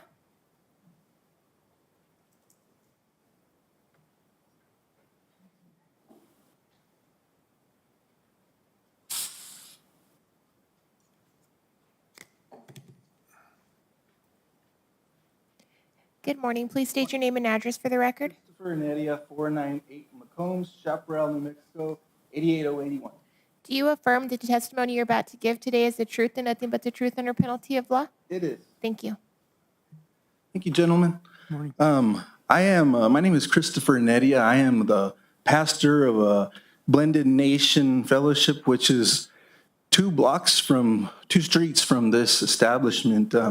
We're a congregation of about 100 members. We've been commissioned to make a change for our community. We've been commissioned to make that change by allowing God, the power of God, to change people's lives, by allowing the unconditional love of God to change people's lives. And we want to get people off of drugs, and we want to get people off of medicine as well. And I am very concerned because this establishment is 2 streets from my church, where I have a coffee house every Friday night with a youth there, and I'm the shepherd of that community, of that church. I'm responsible for those children and the parishioners that go there. I'm concerned because those roads there in Chaparral are very dark, and if you want to steal something or you want to get into the wrong thing, it's very easy. There are few lights, and it's hard to keep an eye on people. And I've had my place broken into a number of times. I've had to run certain people off, and I'm just very concerned for the children that we have there. I'm concerned for our parishioners, and I vote no that you don't allow this to go on here in that community. And I thank you for your time. Thank you. Shirley Brookover? My wife had to leave, but she asked if I want to say 1 or 2 things. Okay, what is your name? James Brookover, 679 Sunny Sands Drive, Chaparral. Wait till you get to the mic, please. Oh, you need the mic? They're recording you. Okay. Please state your name and address for the record. Yes, ma'am. No, can you say it again? Yes. I'm sorry. James A. Brookover, 679 Sunny Sands Drive, Chaparral, New Mexico. Do you affirm that the testimony you're about to give today is the truth and nothing but the truth under penalty of law? Yes, ma'am. Thank you. I have a couple quick questions. I see some gray hair up here.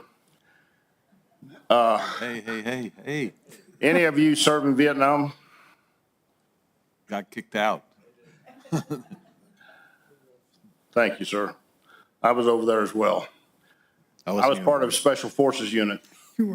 I saw a lot of stuff that I don't even care to talk about.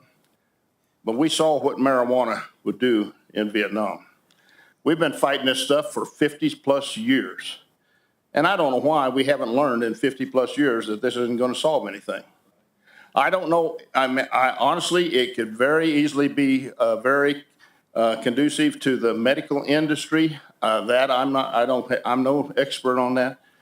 But we all know that anything that comes in, it's like the statement was made, 42% plus will probably be coming out of Chaparral to buy the drugs if it's offered in our town. I think we should have learned something in 50 plus years, gentlemen. And that's the only reason I'm complaining right now that I don't think we need this in our community. We are a community. We may be 2 counties, but we are a community. And sometimes it's kind of tough for us to say that because we've got the Doñana side, we got the Otero side. All we have in Chaparral is 2 sheriff departments and 2 county commissioners. And that's what we have in Chaparral. And we're lucky we're as clean as we are. And I think we'd like to stay that way. That's all I've got to say. Thank you very much. Thank you again for your service, sir. Brenda Velasquez?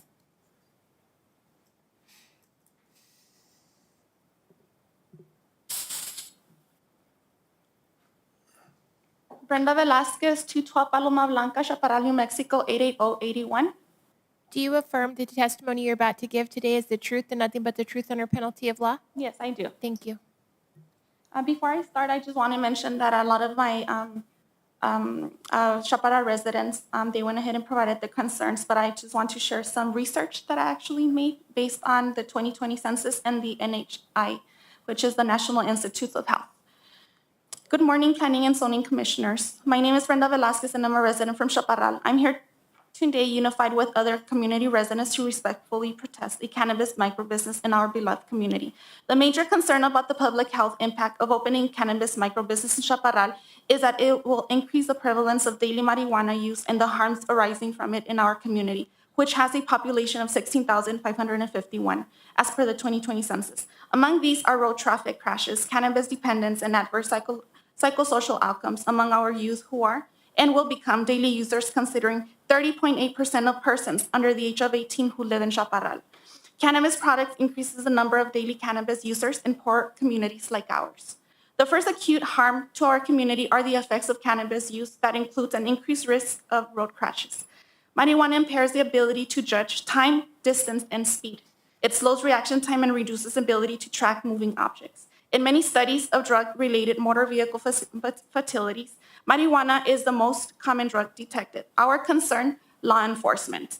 A second concern is that cannabis dependence is associated with a number of adverse psychosocial outcomes. These include mental disorders such as psychosis and depressive and anxiety disorders, the use of other illicit drugs, cognitive impairment, poor educational outcomes, and antisocial behavior such as violence. These experiences may be distressing enough to prompt our residents to seek medical help, not to mention that 87.7% of our population is mostly Hispanic or Latino and are the most disadvantaged. Our concern, mental health and domestic violence services.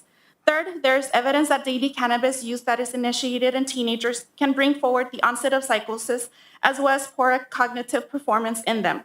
Youth who perform poorly in elementary school are more likely to become regular cannabis users, and cannabis use adversely affects their educational outcomes by impairing their performance in school and leading to high school dropouts. Our concern, low graduation rates. Currently, 64% of our community residents have a high school diploma. Lastly, marijuana is grown in dispensaries. Furthermore, crude marijuana contains over 60 active cannabinoids, few of which are well studied. Marijuana growers often breed their plants to alter the concentrations of different chemicals, compounds such as THC, resulting in negative and lasting effects of individuals who smoke this in our community. Our concern, non-existent regulatory standards for this business. A growing myth among the public is that marijuana is not an addictive substance. Data clearly shows that about 10% of these who use cannabis become addicted. The belief, especially among youth, that the drug is not addictive is misguided. Cannabis retailers have an interest in expanding the proportion of the population who use daily because they account for 80% of their sales while discounting them the evidence of harm. In conclusion, and I will close, marijuana sold in our community for recreational use will have many adverse health effects that we cannot afford. These will result in substantial public health and social costs, not to mention that only 55.9% of our residents are employed, and the median household income is $31,000. Due to this, I oppose this permit. Thank you for your time. Take a breath. I knew I had 3 minutes, so I had to get it done. That was Thank great. you. Well done. Rick Little.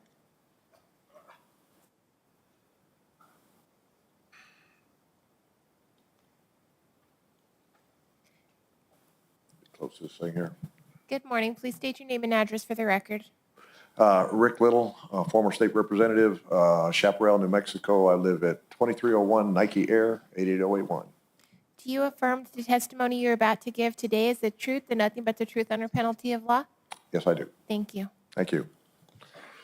Mr. Chair, committee, I know one of the things you're not here for is decide whether marijuana is good or bad. It is now law, and so I know a lot of this testimony has been according to what marijuana is. Now, I feel the same way. When I was in the legislature, I did vote against it, and mainly because of looking at the future rather than looking at just the things it'll do now and the money it's going to bring to the state. But anyway, that aside, one of the main things that I was against here, we can't stop marijuana, it's on the way, but retail store is the main issue that I have. If they wanted to just grow it there and do it and have employees there, that would be one thing that would be, you know, it's a business that's established there with a few employees, which is exactly what those other two places were.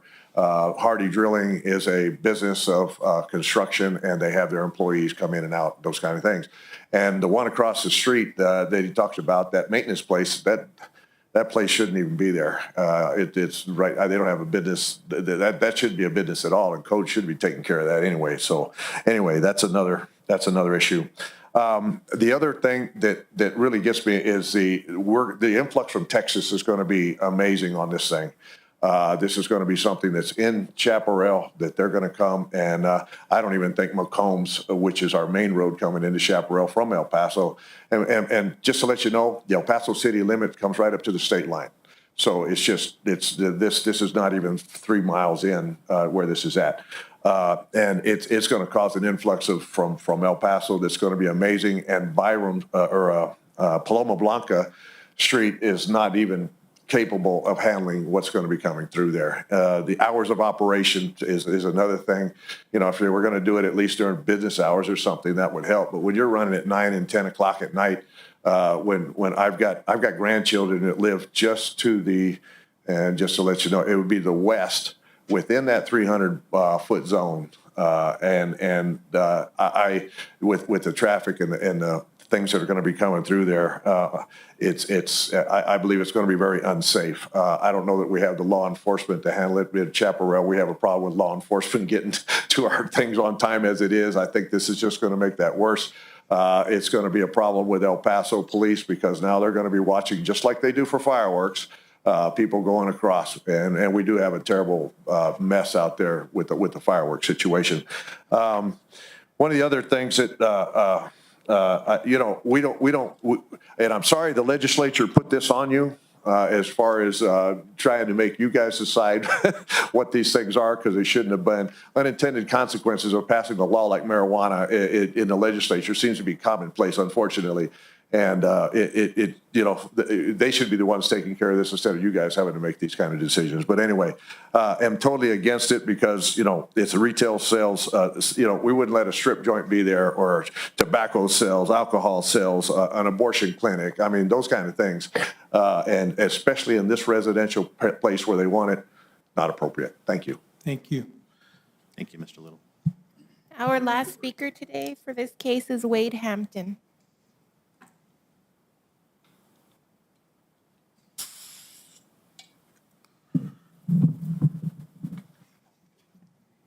Wade Hampton, 208 Paloma Blanca Drive, Chaparral, New Mexico, 88081.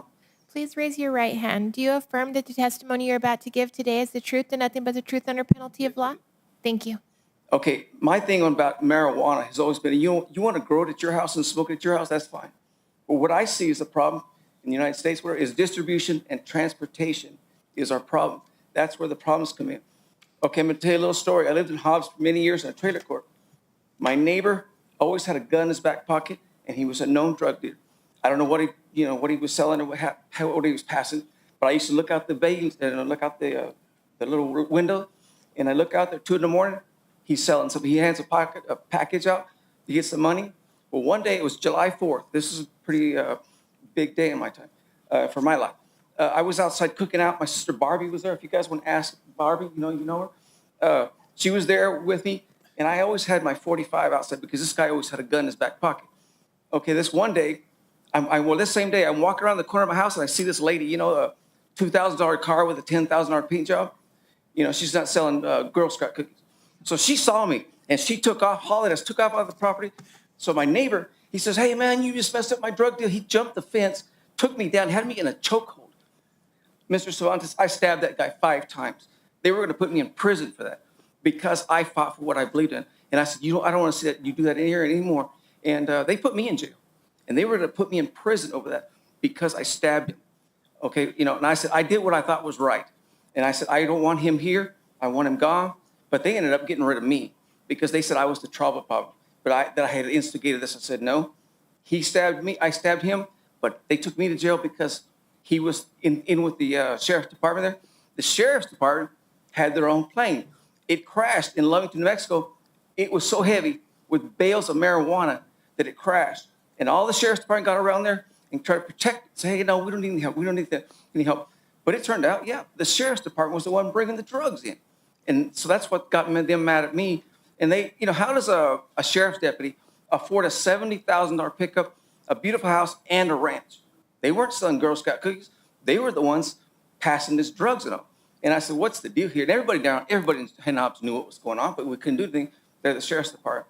So, and Mr. Cervantes, if your building catches on fire, if you take approval, I'm not going to let you use the fire hydrant on our property. You're just going to be SOL. Your place is going to burn. I'm not going to help you there. All right, that's all I have. Thank you. Thank you. Mr. Cervantes, you are allowed to respond, sir.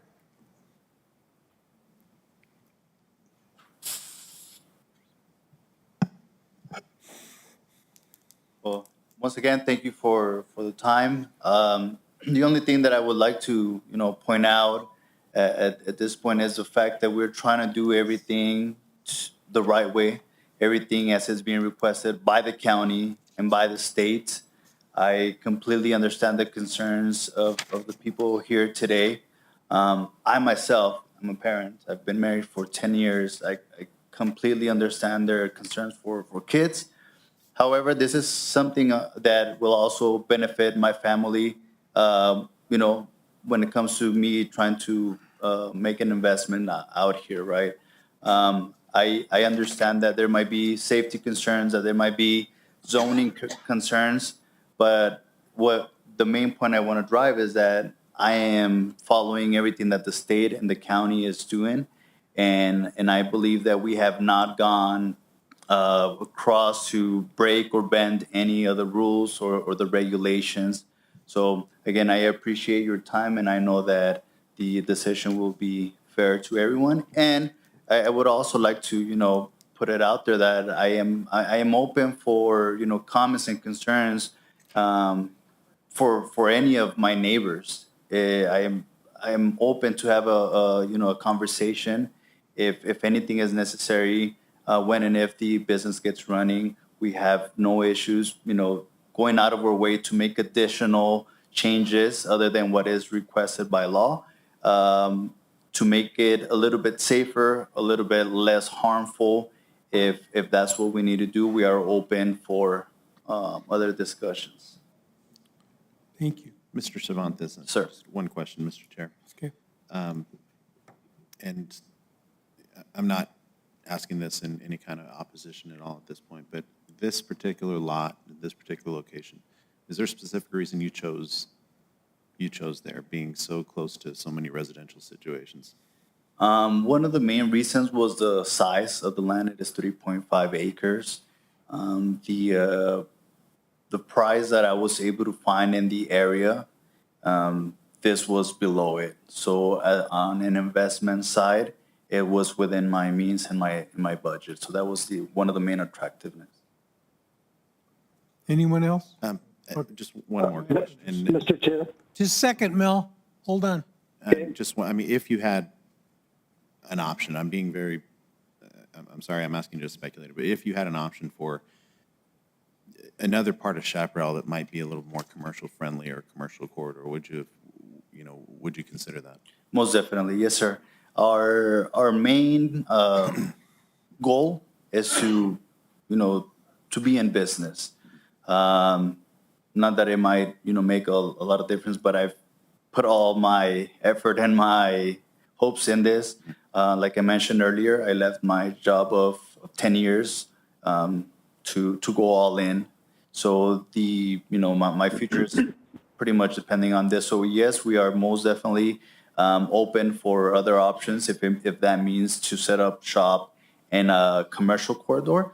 And maybe, we can grow at our current location and just a retail side of it. Obviously, budget it would have to be something that we would need to take into account, but we're more than definitely okay with that. It does seem that the bigger concern is not so much growing and cultivating, it is going to be retail and the traffic. Correct. That's a lot of what we heard today. The unfortunate lack of commercial retail locations, because believe me, that was my first go-to. It's pretty much non-existing, and that is why we had to just kind of stick to doing both businesses in the same location. But we did look into that. There's really nothing available as of today. I understand. Thank you. Commissioner Zargis. I think Commissioner Montañez pretty much covered what I was going to ask.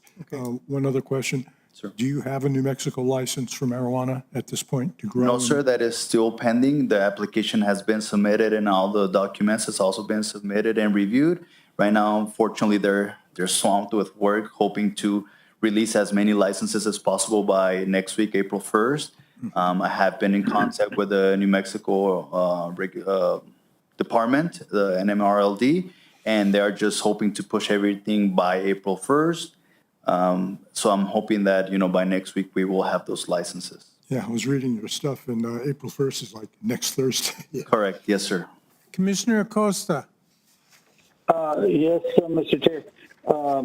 Mr. Cervantes, I don't know that, I'm not familiar with the requirements of the licensing procedure per se. Does the state require criminal background checks on all members of the corporation or silent partners in the corporation or investors in the corporation? Do they do any of that background check? Absolutely, yes, sir. We have to submit background checks for all three of us that are in the corporation. We also have to be in good standing with the state and with the county. So to answer your question, yes, sir, we all have to be okay with a background check. And you being a banker, do you have outside investments coming into your business? I'm sorry, could you repeat that? You being a banker, a former banker, right? Correct. Do you have any outside investments interest investments from anywhere? Doing infusion of money for your investment in your business? Right now, the only investments we have are from within ourselves, within the three owners. Because you mentioned, I thought I heard that you mentioned that you had another partner other than the family, right? Correct. It's myself, my father-in-law, and a good friend of the family, who is also here present. Oh, okay. All right. Thank you. Thank you. Anyone else? Okay, thank you, Mr. Cervantes. All right, so if there's no other questions, the next step is to make a motion, and I'd like the community members to understand that whoever states the motion, they're not stating a case for or against the motion. They're simply putting the motion on the table so that we can consider it. It's been our tradition to place motions as a positive, in the affirmative, to approve it. So I want you to understand that they're not stating they're voting for it, they're just stating a motion. So I'll hear a motion for this case. Mr. Chair? Commissioner Acosta. I'm sorry to bother you. Ms. Reyes stated that she had their homes within the 300-foot property line of this business. Is there any way that staff could verify that before we go into a motion? Chair, Commissioner Acosta, yes, on the notification list in your package, she's number 13. So she was one of the... But is there business? Is there houses close to this business? How close are they? And are they within the legal limits of our statute? Yeah, so if you look at the notification map, there's a buffer for 300 feet. And within that buffer, you do see residential dwellings. Did you hear, Mel? Yes. Mm-hmm. Thank you. Anything else? All right, I'll entertain a motion. Mr. Chair? Commissioner? Mr. Chair, I make a motion for conditional approval of case number SU 22-001 to operate a cannabis micro-business producer establishment for the cultivation of cannabis and the operation of a retail establishment with the following conditions. Any existing structures and new construction proposed to be used for cannabis establishment will be used to meet all applicable construction, fire, and life safety codes. Retail operating hours. I do want to make a change to the retail operating hours, starting from 9 a.m. to 6 p.m., Monday through Thursday, Monday through Friday, and Saturday, Sunday would be also 10 a.m. to 6 p.m. Wait, say it. Sorry. 9 a.m. to 6 p.m., Monday through Friday. And then Saturday, Sunday's operating hours would also be 9 a.m. to 6 p.m. I want to go ahead and go with staff recommendation on the buffer class. 2, a semi-opaque screen shall be required along the front property line and surrounding the perimeter of the retail and growing area buffer having a width of 12 feet composed of a screen that is opaque from the ground to a minimum height of 3 feet using a solid wall or fence with the intermittent visual obstructions to a height of 20 feet with a minimum of 50% visual obstruction along the buffer length. Can I get a second, excuse me? Second. Thank you. I'm going to make a friendly amendment. I'd Yes, sir. like you to consider it. Just this condition, no on-street parking in front of the establishment. I can accept that amendment as well. sir. Dan, are you okay with that? Dan? You okay? Okay. All right.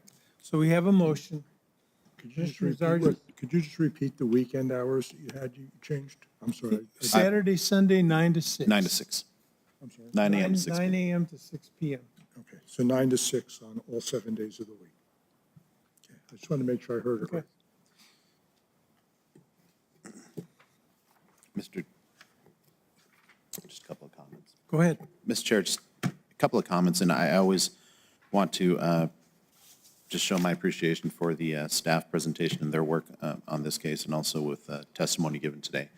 I do take everybody's support and opposition into consideration, especially considering the operating hours, the traffic impact from, especially coming from El Paso.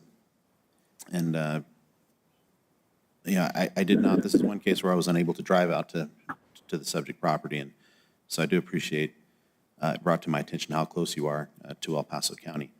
Some of the concerns I want to address, you know, the issue with, I do know there was an issue with the lack of public meetings or public information. I will say, I think that's always going to be a concern, and with the amount of letters that were sent out, I think that definitely generated enough concern to fill this chamber today, so I do think everybody was pretty well informed. I do also want to point out that during the modifications and the amendments made to the Unified Development Code, areas like Chaparral were taken in very serious consideration, and those work sessions and meetings were also open to the public. And you know, and we do understand. I would really encourage you to contact your commissioner, your county commissioner that represents your district, as well as your state representative. Willie Madrid was here, and I'm sure he's very open to holding something like that. You're never going to get it right 100% when it comes to information in public meetings, but I do know that they're available, and they'll be continue to be available as long as there's a need for them. I do. There was an issue expressed on the applicant not living in New Mexico or living in Chaparral, and I will state that I will not take in under any consideration somebody who does live out of state. We have so many business owners who operate and live in Texas who choose to bring their business to New Mexico, and for that I'm always going to be grateful. You know, regardless of what they're selling. This is, and I do want to further reiterate. It was brought up by our former state representative that this is now a legal product, and regardless of how we feel about this product, it is legal and it is coming. It is coming to New Mexico. It is coming to Oneida County, and eventually it will come to Chaparral. Our job as a commission, as a planning and zoning commission, is to consider the land use and consider the effects and finding the best location for this, especially in your need. You have a very unique makeup there in Chaparral, and that's why I asked about the commercial corridor options. And I do personally agree with the concern, this being so close and in the middle of so many residential areas, and you as citizens do have the right to express your concerns. I do want to, and just one more thing, I do want to just talk about some of what we've learned from Colorado legislation and some of the surrounding state legislation is they obviously didn't get it right the first time either. And there were a lot of studies and there were a lot of stats that were brought up, especially regarding crime. And I can also come up with statistics that show decreases in crime, especially in certain parts of Colorado. What we are here to consider, and to rule on is acceptable land use and this property owner's responsibility to enjoy their property and operate with respect to their neighboring properties. And that really has to be you know, the kind of the core criteria, the decisional criteria for us. I appreciate everybody sitting through this meeting and giving us the input we need to make our decision. With that, I yield to the commission. Thank you, Mr. Chair. Mr. Chair? Yes, Commissioner Acosta? Yes. Okay, I appreciate the concerns of everybody. And we are empowered to also take into consideration the safety, the health and general welfare of the public. And they have expressed extreme concern regarding this issue. And it's part of our land use ordinance. And so as far as I'm concerned, I mean, the people in Chaparral, if whatever happens here on the vote, they can always appeal that to the Board of County Commissioners. And so I have a strong feeling that just because it's by right allowed doesn't mean that you just disregard the general welfare of the public. They have expressed that very well, and so I'd just like to make sure that I'm on record regarding that issue. All right, thank you so much, and I do appreciate the concern of everybody that's involved there in the gallery. Thank you so much. Thank you. Anyone else? Eileen, call the roll, please. Commissioner Thurston, No. Commissioner Zargis, No. Commissioner Herrera, Commissioner Montañez, No. Commissioner Lear, No. Commissioner Acosta, No. Chair Zerniak. No. I'm going to state my reason. I do, and most of this comes from the community. I do think the road is too narrow. It lacks well-defined shoulders, doesn't have sidewalks. I think the bus stop is a critical issue. Having kids walk down the street, especially in the wintertime after dark, and having traffic on those roads is a potential hazard. The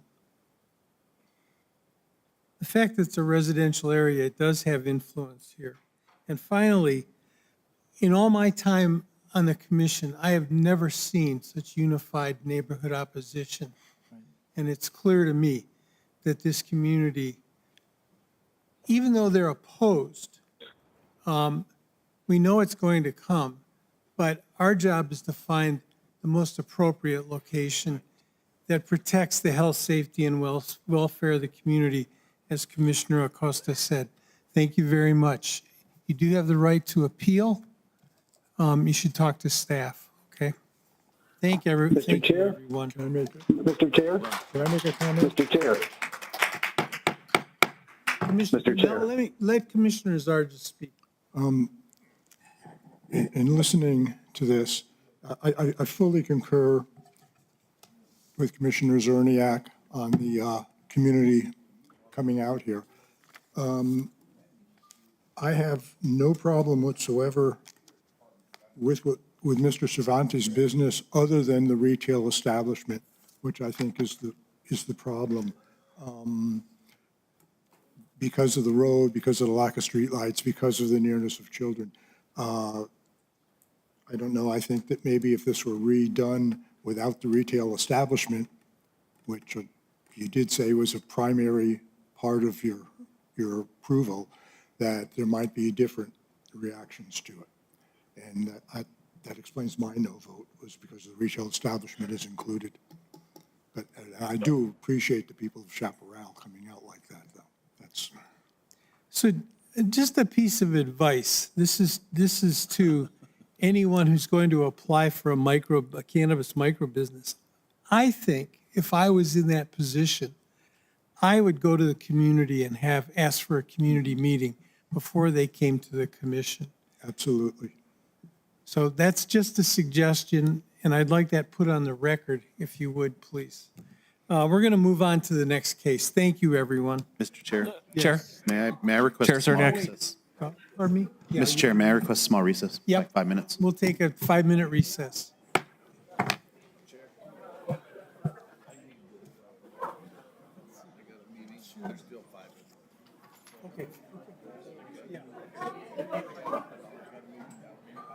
Yeah, sorry. Yes, sir. Generally,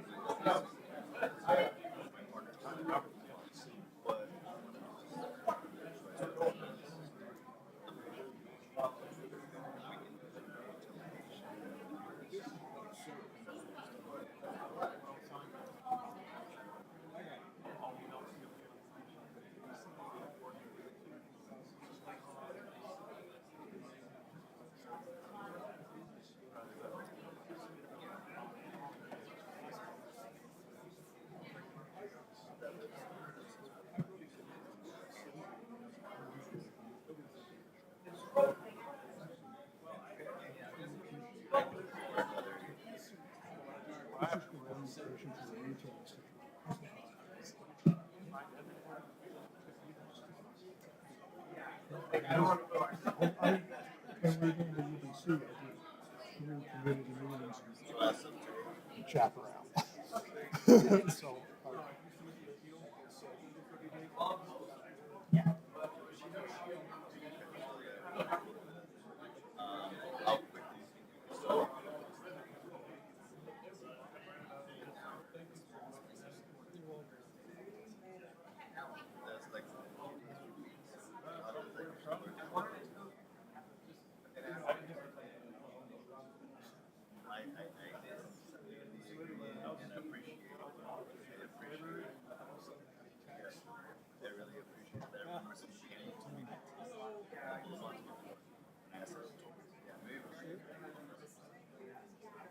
absolutely.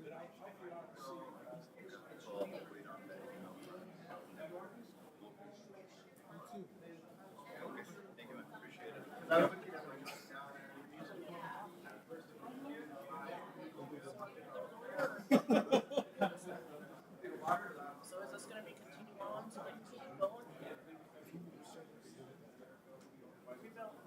Yeah, absolutely. I know it. Give them across the street. I didn't give her time to say anything about it because I was, no, we have.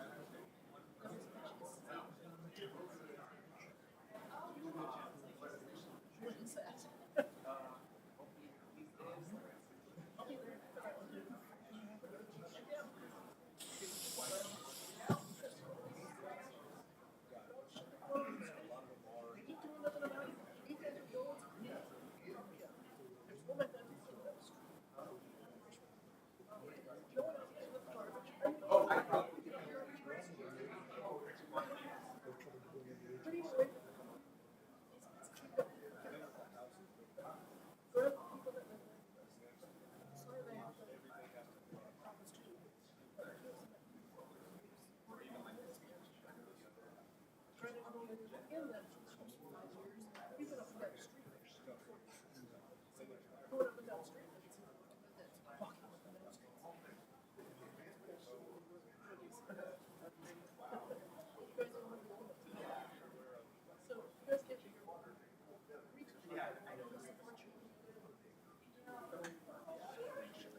No one came around. My neighbors always fucking petition. Several neighbors that were so glad we were finally gonna open there. Okay, well, then show up. Yeah, negative ones show up. We're working with the amendments, looking at people that were before. Now, They think that if they get the business registration, they're okay. He didn't come to my house. Okay. Yeah, that's all bullshit. So the people that did all these stories were against the property. Fucking broke. That's a legit thing. And I know the shit that y'all do. You gotta. This is the back end. Guys, can you? Yeah. Yeah, about that. They made it up north, really expensive. Talking about 28 Brewery? Oh, yeah.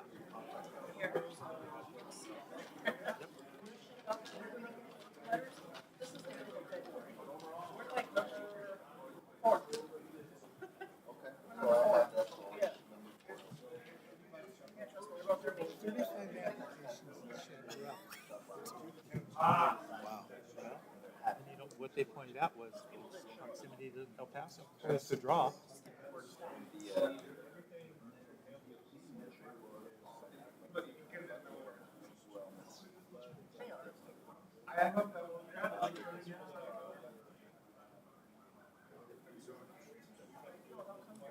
Yeah.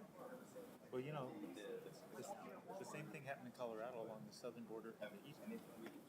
And I can tell you what happened was Kansas State Patrol would sit right across the line, waiting for these people to come back, pull them over. Yeah, really. So what is Colorado has a minimum that you can purchase when you have an out-of-state ID. What's New Mexico's minimum? I don't know. No, I'm talking about if you're buying. So if I go to Colorado, I'm out of state. I'm only allowed to purchase an amount from it. I think it's 2 ounce minimum. Yeah. Okay. So is that what New Mexico did they put it? Yeah, the one on. Yeah. They're ready. Yeah, it's like you're being stupid. It's like, okay, fine. This is the one on the house. Done it the right way. So we're not gonna give up. We're still gonna try and ensure that our retail location has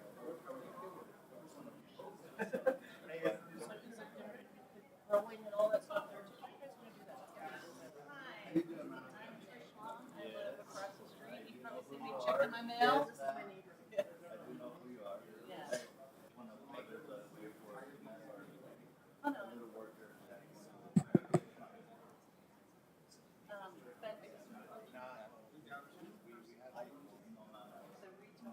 Albert, are you ready to go? Okay. Mr. Chair? Yes, Mel. Showing back on that other case, showing the community, the spirit of the community, okay, is a good example. Mel, Many years Mel, back. hold on a second, okay? There's too much background noise. Just a second. Okay.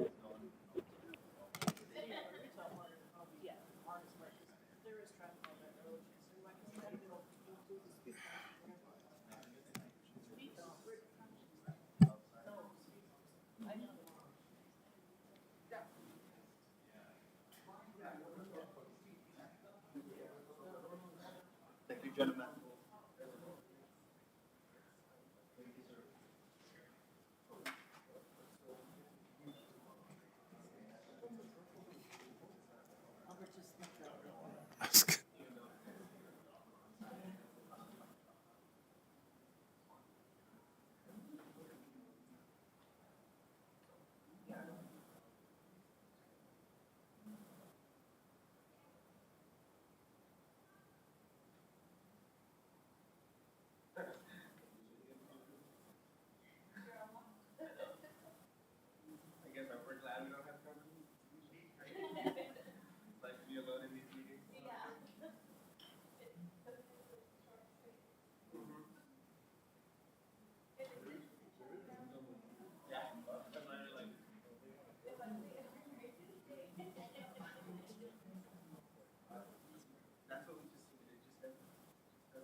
Mel?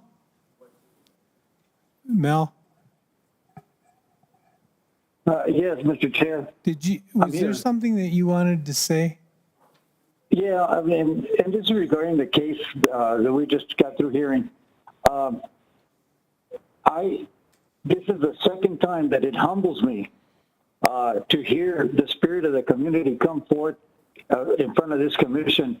We had one case before this many years back of this Oriental couple that came to try to establish a flea market so they could sell their goods in Chaparral.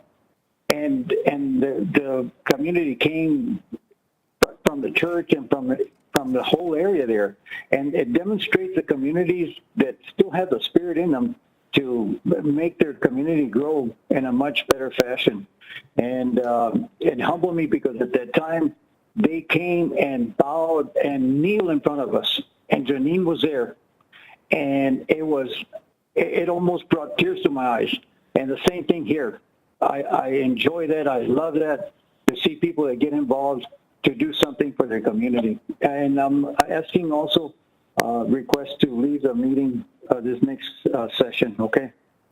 1, 2, 3, 4, 5. Yep, it's okay. It's all Is right, that Mel. okay? You still have a we quorum? still have a quorum.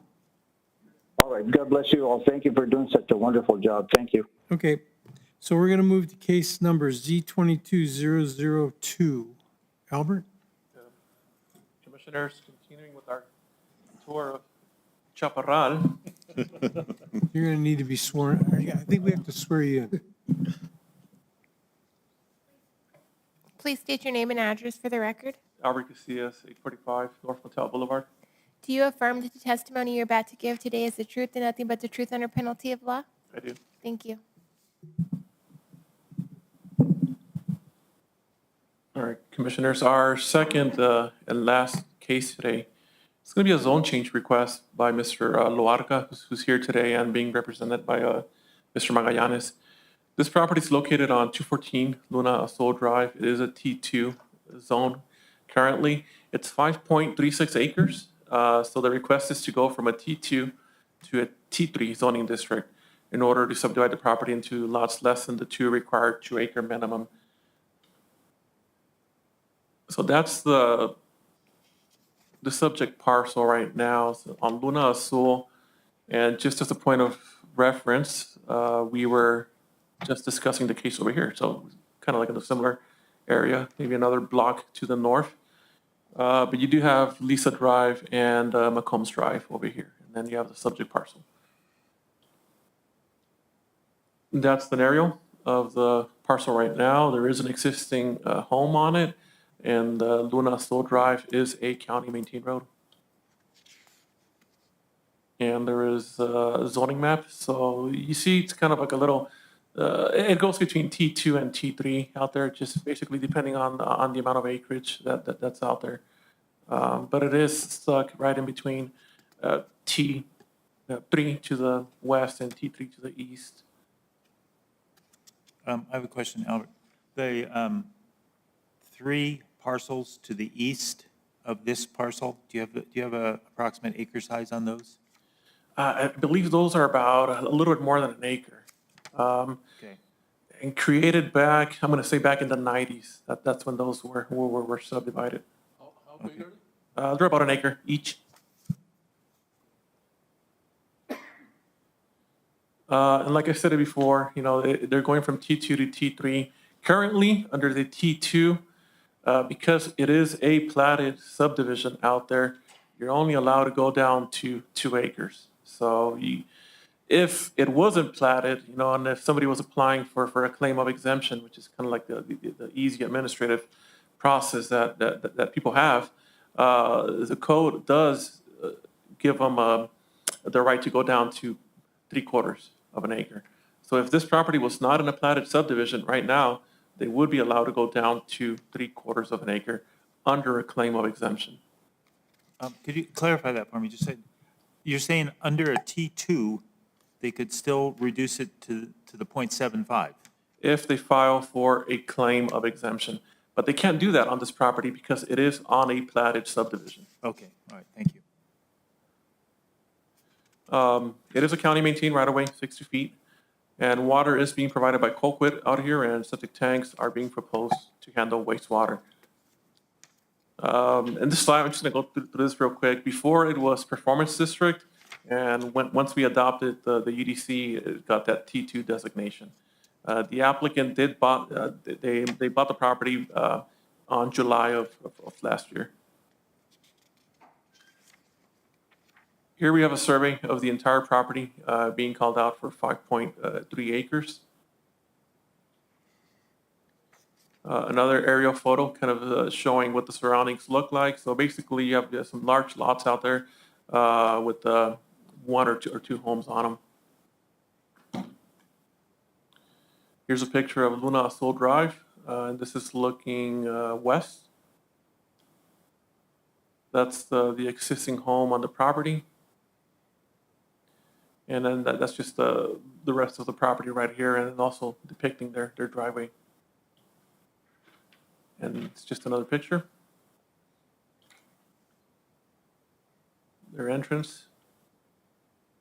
And kind of like some of the surrounding areas. So right across the street, it's just a vacant lot. But you know, throughout the street, you'll see some single-family homes spread throughout. So when we look at zone changes, of course, we got to look at section 350-203 and 203D, which is the decisional criteria. For notification requirements, 14 letters were sent out. Everything was posted on the website. No letters in opposition or in favor were received. A couple of phone calls just inquiring about the request, but they didn't really have any opposition. Here's a sign that was posted for the property for the hearing. Those were the properties that were notified. And then, so when it comes to the decisional criteria, he is proposing lots less than 2 acres if the zone change is granted. And he also stated that Colquitt had some water requirements. So they're saying that they're only issuing a water meter per acre. So if we take that into account, then on the 5 acres, he can possibly do at a maximum 5 lots through the summary subdivision process. And I can let the applicant right now talk about what exactly it is, if it's going to be 3 or 4, but under that statement, 5 lots could be possible. The applicant stating that there's no large impacts to demographics and no major impact to traffic flows are being anticipated. So the zone change will allow the property to be subdivided into smaller lots consistent with the surrounding properties. We just saw those properties there on the east. And also, they're also thinking about providing additional affordable housing options. Colquitt supplies the water. They're going to have septic tanks out there. And there is sufficient infrastructure capacity for the proposed use. To our knowledge, there are no environmentally sensitive areas, animal species, or plant life. And similar existing residential uses within the area of the proposed zone change. You're also stating that if required during the summary subdivision process, and they are required to make road improvements, that they're going to be applying any best management practices that are required. So we believe that they meet this decisional criteria. When we look at the comp plan, we do believe that the zone change is not in conflict with it. There are a couple goals and actions to support this zone change. We can look at goal G2.2, which is to ensure regulations support the plan requirements, safeguard and extend a desirable neighborhood character. We can also look at action A2.2, and in there you talk about preserving existing neighborhood character, tailoring the zones to match it. And then there's also in their goals and actions about providing marketable and affordable housing, and then also the plan or the action to zone or to try to adjust our codes for 23,000 housing units in a variety of types. So when addressing the Miller criteria and the need to cover and perfect previous defective ordinances or to correct mistakes, it's in our code where, the T2, you can only go down to 2 acres if you're in a platted subdivision. Like I stated before, if this wasn't in a platted subdivision, 3/4 of an acre could be the minimum that they will be able to go down to. So if it was private, they would have to file for that claim of exemption.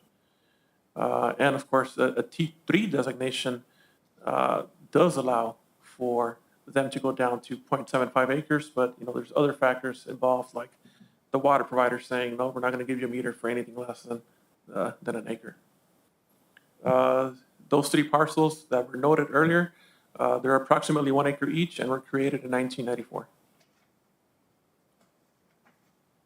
Our current UDC zone, it's a T2, so they're proposing a T3, and under we just see the different types of uses that are allowed, pretty similar.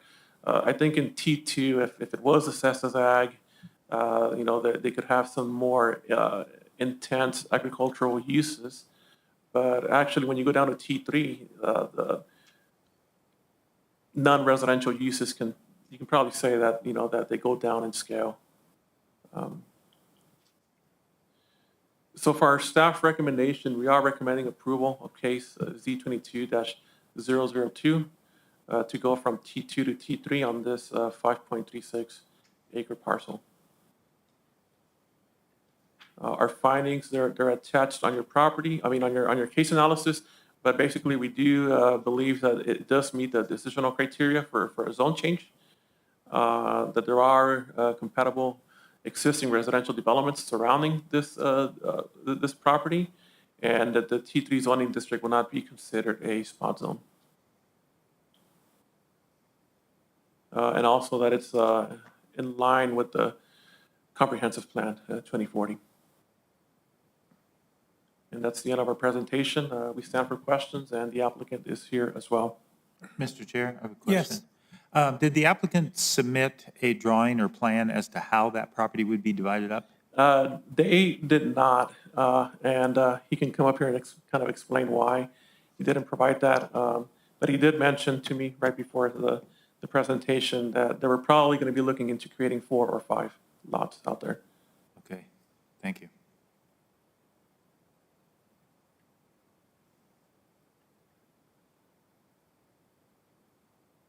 Would the applicant like to make a statement?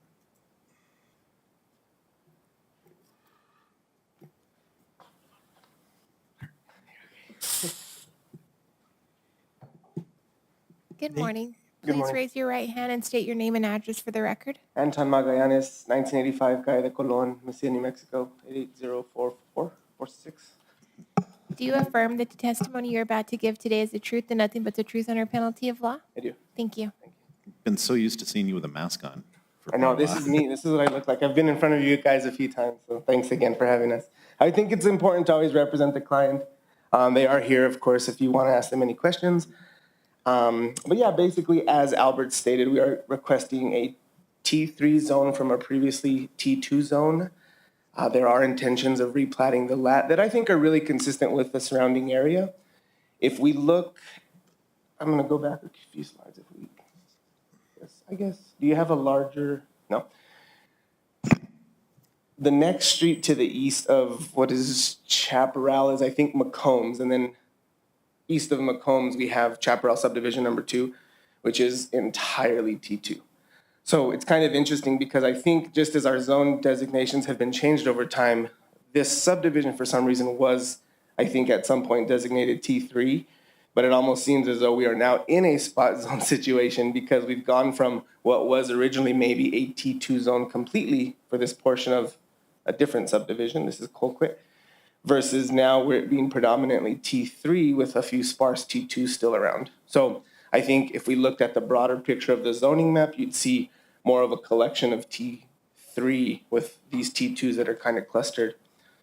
Albert, what he said in terms of the claim of exemption is kind of an interesting rule of that UDC. And for some reason, the UDC does allow us to subdivide a T2 property into a 3/4 acre lot, even though the minimum is 2 acre, if we utilize the claim of exemption. Because we've done those through Moy surveying, I have to suspect that there are definitely some legal non-conforming lots in that area, because I think it's important to remember that the change, so as Albert stated, that T2 claim of exemption can only be done in a non-platted subdivision, but that rule only came effect as of January 11th of last year when we made our UDC amendment. So prior to January 11th of last year, we actually were allowed to do claim of exemptions in a platted subdivision. So even if, like, so for instance, if this was January of last year, we could have proposed this as a 5-lot COE without having to probably be seen by the board. But I'm all for making sure that we're all on the same page, so I have no issue with that. Your question regarding a sketch, at this time, the owners are still evaluating if we're gonna do 3, 4, 5 lots. We're thinking more so between 4 and 5, acknowledging the setbacks because there is an existing structure on the property. The layout, of course, lends itself to be consistent with what the plats just to the east of this one look like, which are the 3 that you mentioned in terms of the size. So they'd be consistent with those sizes. I quickly tried to look at the size of those lots as well, but the plat was not available with the clerk's office online. But a quick measurement did state that they're just about an acre, probably at an acre or a little bit more. So they'd be really consistent with what we see on the east. Mr. Chair, the reason I asked about the drawing was if you just do the math, 5.36, you could potentially put 7 lots on this at a 0.75. Correct. And that's why I wanted to I wanted to see what the plan was, because if there is no drawing in this, and we say you can go to a T3 where you can do a 0.75, there really isn't anything to stop you from putting 7 lots on there. With the exception, Commissioner, of the difference in process and the regulations that the water company is having as well. So a summary subdivision limits us to 5 lots. And so the process changes if we go more than 5 lots. And so the owners are aware of that. And then not only that, because I don't think that's as much of a criteria, because we've had talks with the water company, they are saying that their system, although it may be able to actually support smaller lots, as there are probably smaller lots within the area, they continue to say that it's been designed for a 1 acre lot. And so I haven't quite wrapped my head around how they're building capacity if they're not allowing that, and impact fees and what may come from that. But the owner actually can also speak in regard to that, because he has talked to the water company and said that they would allow him to do no fewer or no smaller than 1 acre lots per meter. And so therefore that criteria, I don't even think, even if we were allowed the zone change and then went through a different process rather than the summary subdivision for, in fact, 7 lots, I think they'd reach an obstacle that they wouldn't be able to get their plat signed by the water utility provider at that point. And I want to just set them up for as much success as possible through the work that we're helping them with. Okay, thank you. You bet. Is there any other questions I can answer? I think we're okay. All righty, thank you very much. Did you want to say anything, the owners? Okay. And Eileen, was there anyone in opposition? No, sir. Okay. So, any questions from the commission? Further discussion?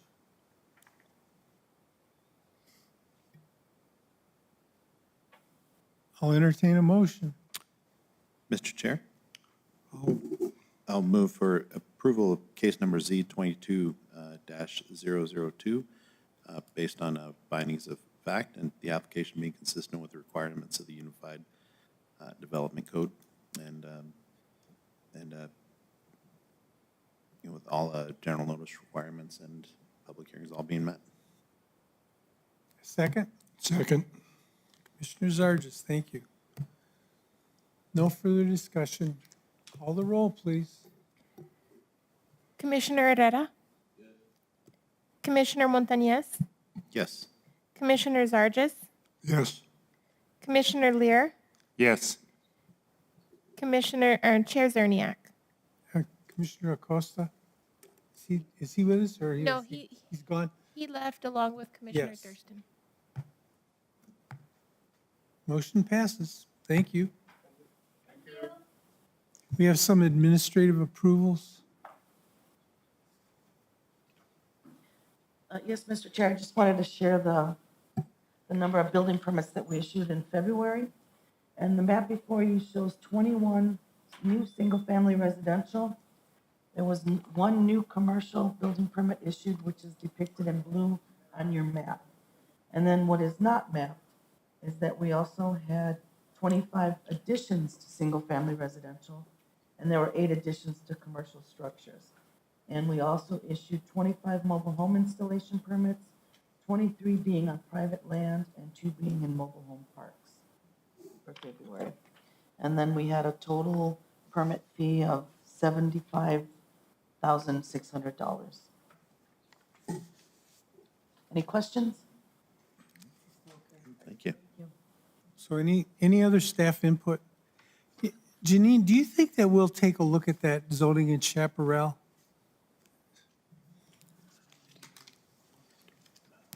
I mean, today was interesting, just seeing the amount of people coming in here. State reps already getting involved. Maybe, they'll kickstart discussions on them actually becoming incorporated this time, just so they have more oversight on what actually goes on in Chaparral. An interesting note, though, it's that how we have the UDC laid out for cannabis establishments, even though there is a commercial corridor along McCombs and along County Line Drive, it's when you look at it and when you're driving down the streets, it's a mixed use of commercial and residential. And even though there might be a property that's zoned at T5 for any type of commercial use or even light manufacturing, if there's a residence next to it, it will require a special use permit. So with the list that I saw at from the state website, they've already issued one out, and there's probably like 2 or 3 that people have applied for. And if people start applying even more for them and they start being clustered, then that's even another special use permit right there, because they're going to be so close to each other within 300 feet. So yes, maybe a commercial corridor might be one of the best locations for it, but that doesn't mean that they're going to be approved or they're going to be easily approved. They still have to go through a land use process. And maybe that's something that we might even want to look into when discussing further amendments for cannabis.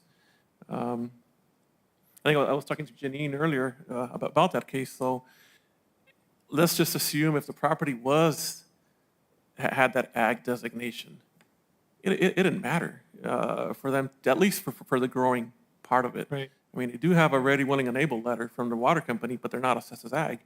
And that's probably the only reason that we were able to get them in here. I heard a lot of discussion about community input and not notifying people enough. But once again, I mean, that falls on the applicant, to go out there and reach out to them. It falls on the neighbors to go out there and, and get the people together like they did, like Mr. Aguilera did. He was out there, walking the streets, handing out petitions for people to come in. There were groups of people that were getting together in the afternoons and, discussing a plan to come down here and talk. So, requiring town hall meetings for a special use permit of this nature, I guess in my opinion, I think that probably would be a little bit more excessive for the applicant and maybe infringing upon, their rights by requiring them to go through extra hoops. No, I didn't say require. I said I suggest. Or suggesting, yeah. Right. I mean, it's up to them whether they want to do it. But twice now we've seen this kind of opposition, and and one of the main complaints is they didn't talk to us. They ought to do that. But when we get customers coming to the front counter, we always advise them. I mean, you might not think that people are going to show up, but I mean, once word gets out, there is going to be opposition or people in favor. Yeah. So it's probably in their best interest to go out there and start reaching out to them. But of course, we can't make them. That's not a requirement.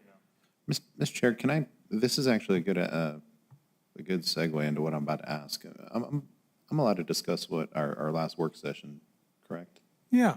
There was, Some and I'm commission sorry, input. because I could not, because I couldn't stay there, but there was a part that I missed where, it's suggested that determination or speculation of precedent should not be discussed, or I'm not sure if it should not be discussed or considered, but this does kind of fall into, and interesting, not very many of them brought too much precedent into this discussion, but can you share with me a little bit about how that discussion went at the work session? I think that we said that every case, talk about special use permits, they're individual cases, and one case does not set a precedent for another. And you actually can't use that as a justification. How is it, how does that translate on how we can discuss it as, in a case hearing? Well, I think the only thing it means is that if an applicant came in and said, well, you already let somebody do it. Exactly. That's a concern. That we can tell them point blank, that case has no influence on the case we're about to hear. That's the bottom line. So, okay, thank you. And vice versa. Exactly. Thank you for your, because there was one case that we did hear that could have set a precedent for another we're about to hear that's very similar and in the same area. So I really just want a little bit of clarity on that, because like I said, I had to leave before we got to that part of the discussion. No, I'm glad you asked that, but I think that's an important point, that as we're considering these cases, once you establish a land use in a community, you're kicking the door open a bit. You are. But officially, we don't have to consider it. This is just such just the makeup of this community is just so unique, especially for not just cannabis. It could have been just any high traffic retail establishment. Yeah. Could have been, they talked about fireworks, and there are retail fireworks that are open year round. Yeah, could have been something. Albert, so obviously traffic, that was freaking people out. I think they saw traffic lined up from the state line up McCombs all the way to the place. Well, Yeah. the other thing to consider is, the reason I went on the state website to pull up, how many applications were actually out there. I think there was a notion that, this is going to be the only shop in Chaparral, or at the southern border of Doña Ana County, so everybody's going to be funneling to us. Yep. And that's not the case. I haven't done a full-blown research because I haven't had time, but there's many applications in the city of Sun and Park, I was expecting Sun the city of Anthony, and then just spread out throughout the lower portions of the unincorporated areas. But there are many, many applications in the works right now for retail and producers down there. I did get a little bit of time with Julia Brown, and I just asked, and the look on her face was all she had to say, as far as the amount of applications that they've already received, and that's what we expected. Yeah. We expected Sunland Park to really be this huge corridor of retail, especially. I think the Texas State Police are a field day. I think one of the problems, though, is that a lot of the citizenry is almost expecting us to rule on marijuana, which is already a state law. Exactly. Yeah. And Whether or not, cannabis is allowed, period, in the state of New Mexico, it's our job and the staff's job to figure out where it's appropriate to have these places. It's like, no problem with the case today, except for the retail store. Yeah. And I can certainly see that. And it's one of the things, we've been talking about transect zones going all the way back years, to look at those and convert some of them to use zones. And I think maybe this is an opportunity for that, to look at that again. And I hate to dump that on staff because I know how busy and on demand you guys are. If there's anything we can do to help, I'm available to look at that stuff, and I've certainly done it before. So thank you for raising that. It would kind of fall into, really, I guess, us having to really remind anybody who's here for public comment that we're not here to talk about, or they're still going to, but we're not really here to determine whether or not marijuana, cannabis is, is a good or bad thing, or whether or not we should be, whether or not it should be decriminalized. And because it is legal, we have to really make it clear that, this is a legal product that's, that's being sold. Our job, again, appropriate land use, public safety, everything that was talked about today, because you're right, you do hear a lot of, they're kind of going back to whether or not we should somehow make this illegal again. We good? We're good. Let's go home. Okay. I Thank you just all. did my order for the. You all are call. wonderful. So I want to reiterate what Chair Costa said earlier. Thank you, Felipe. I really appreciate working with all of you.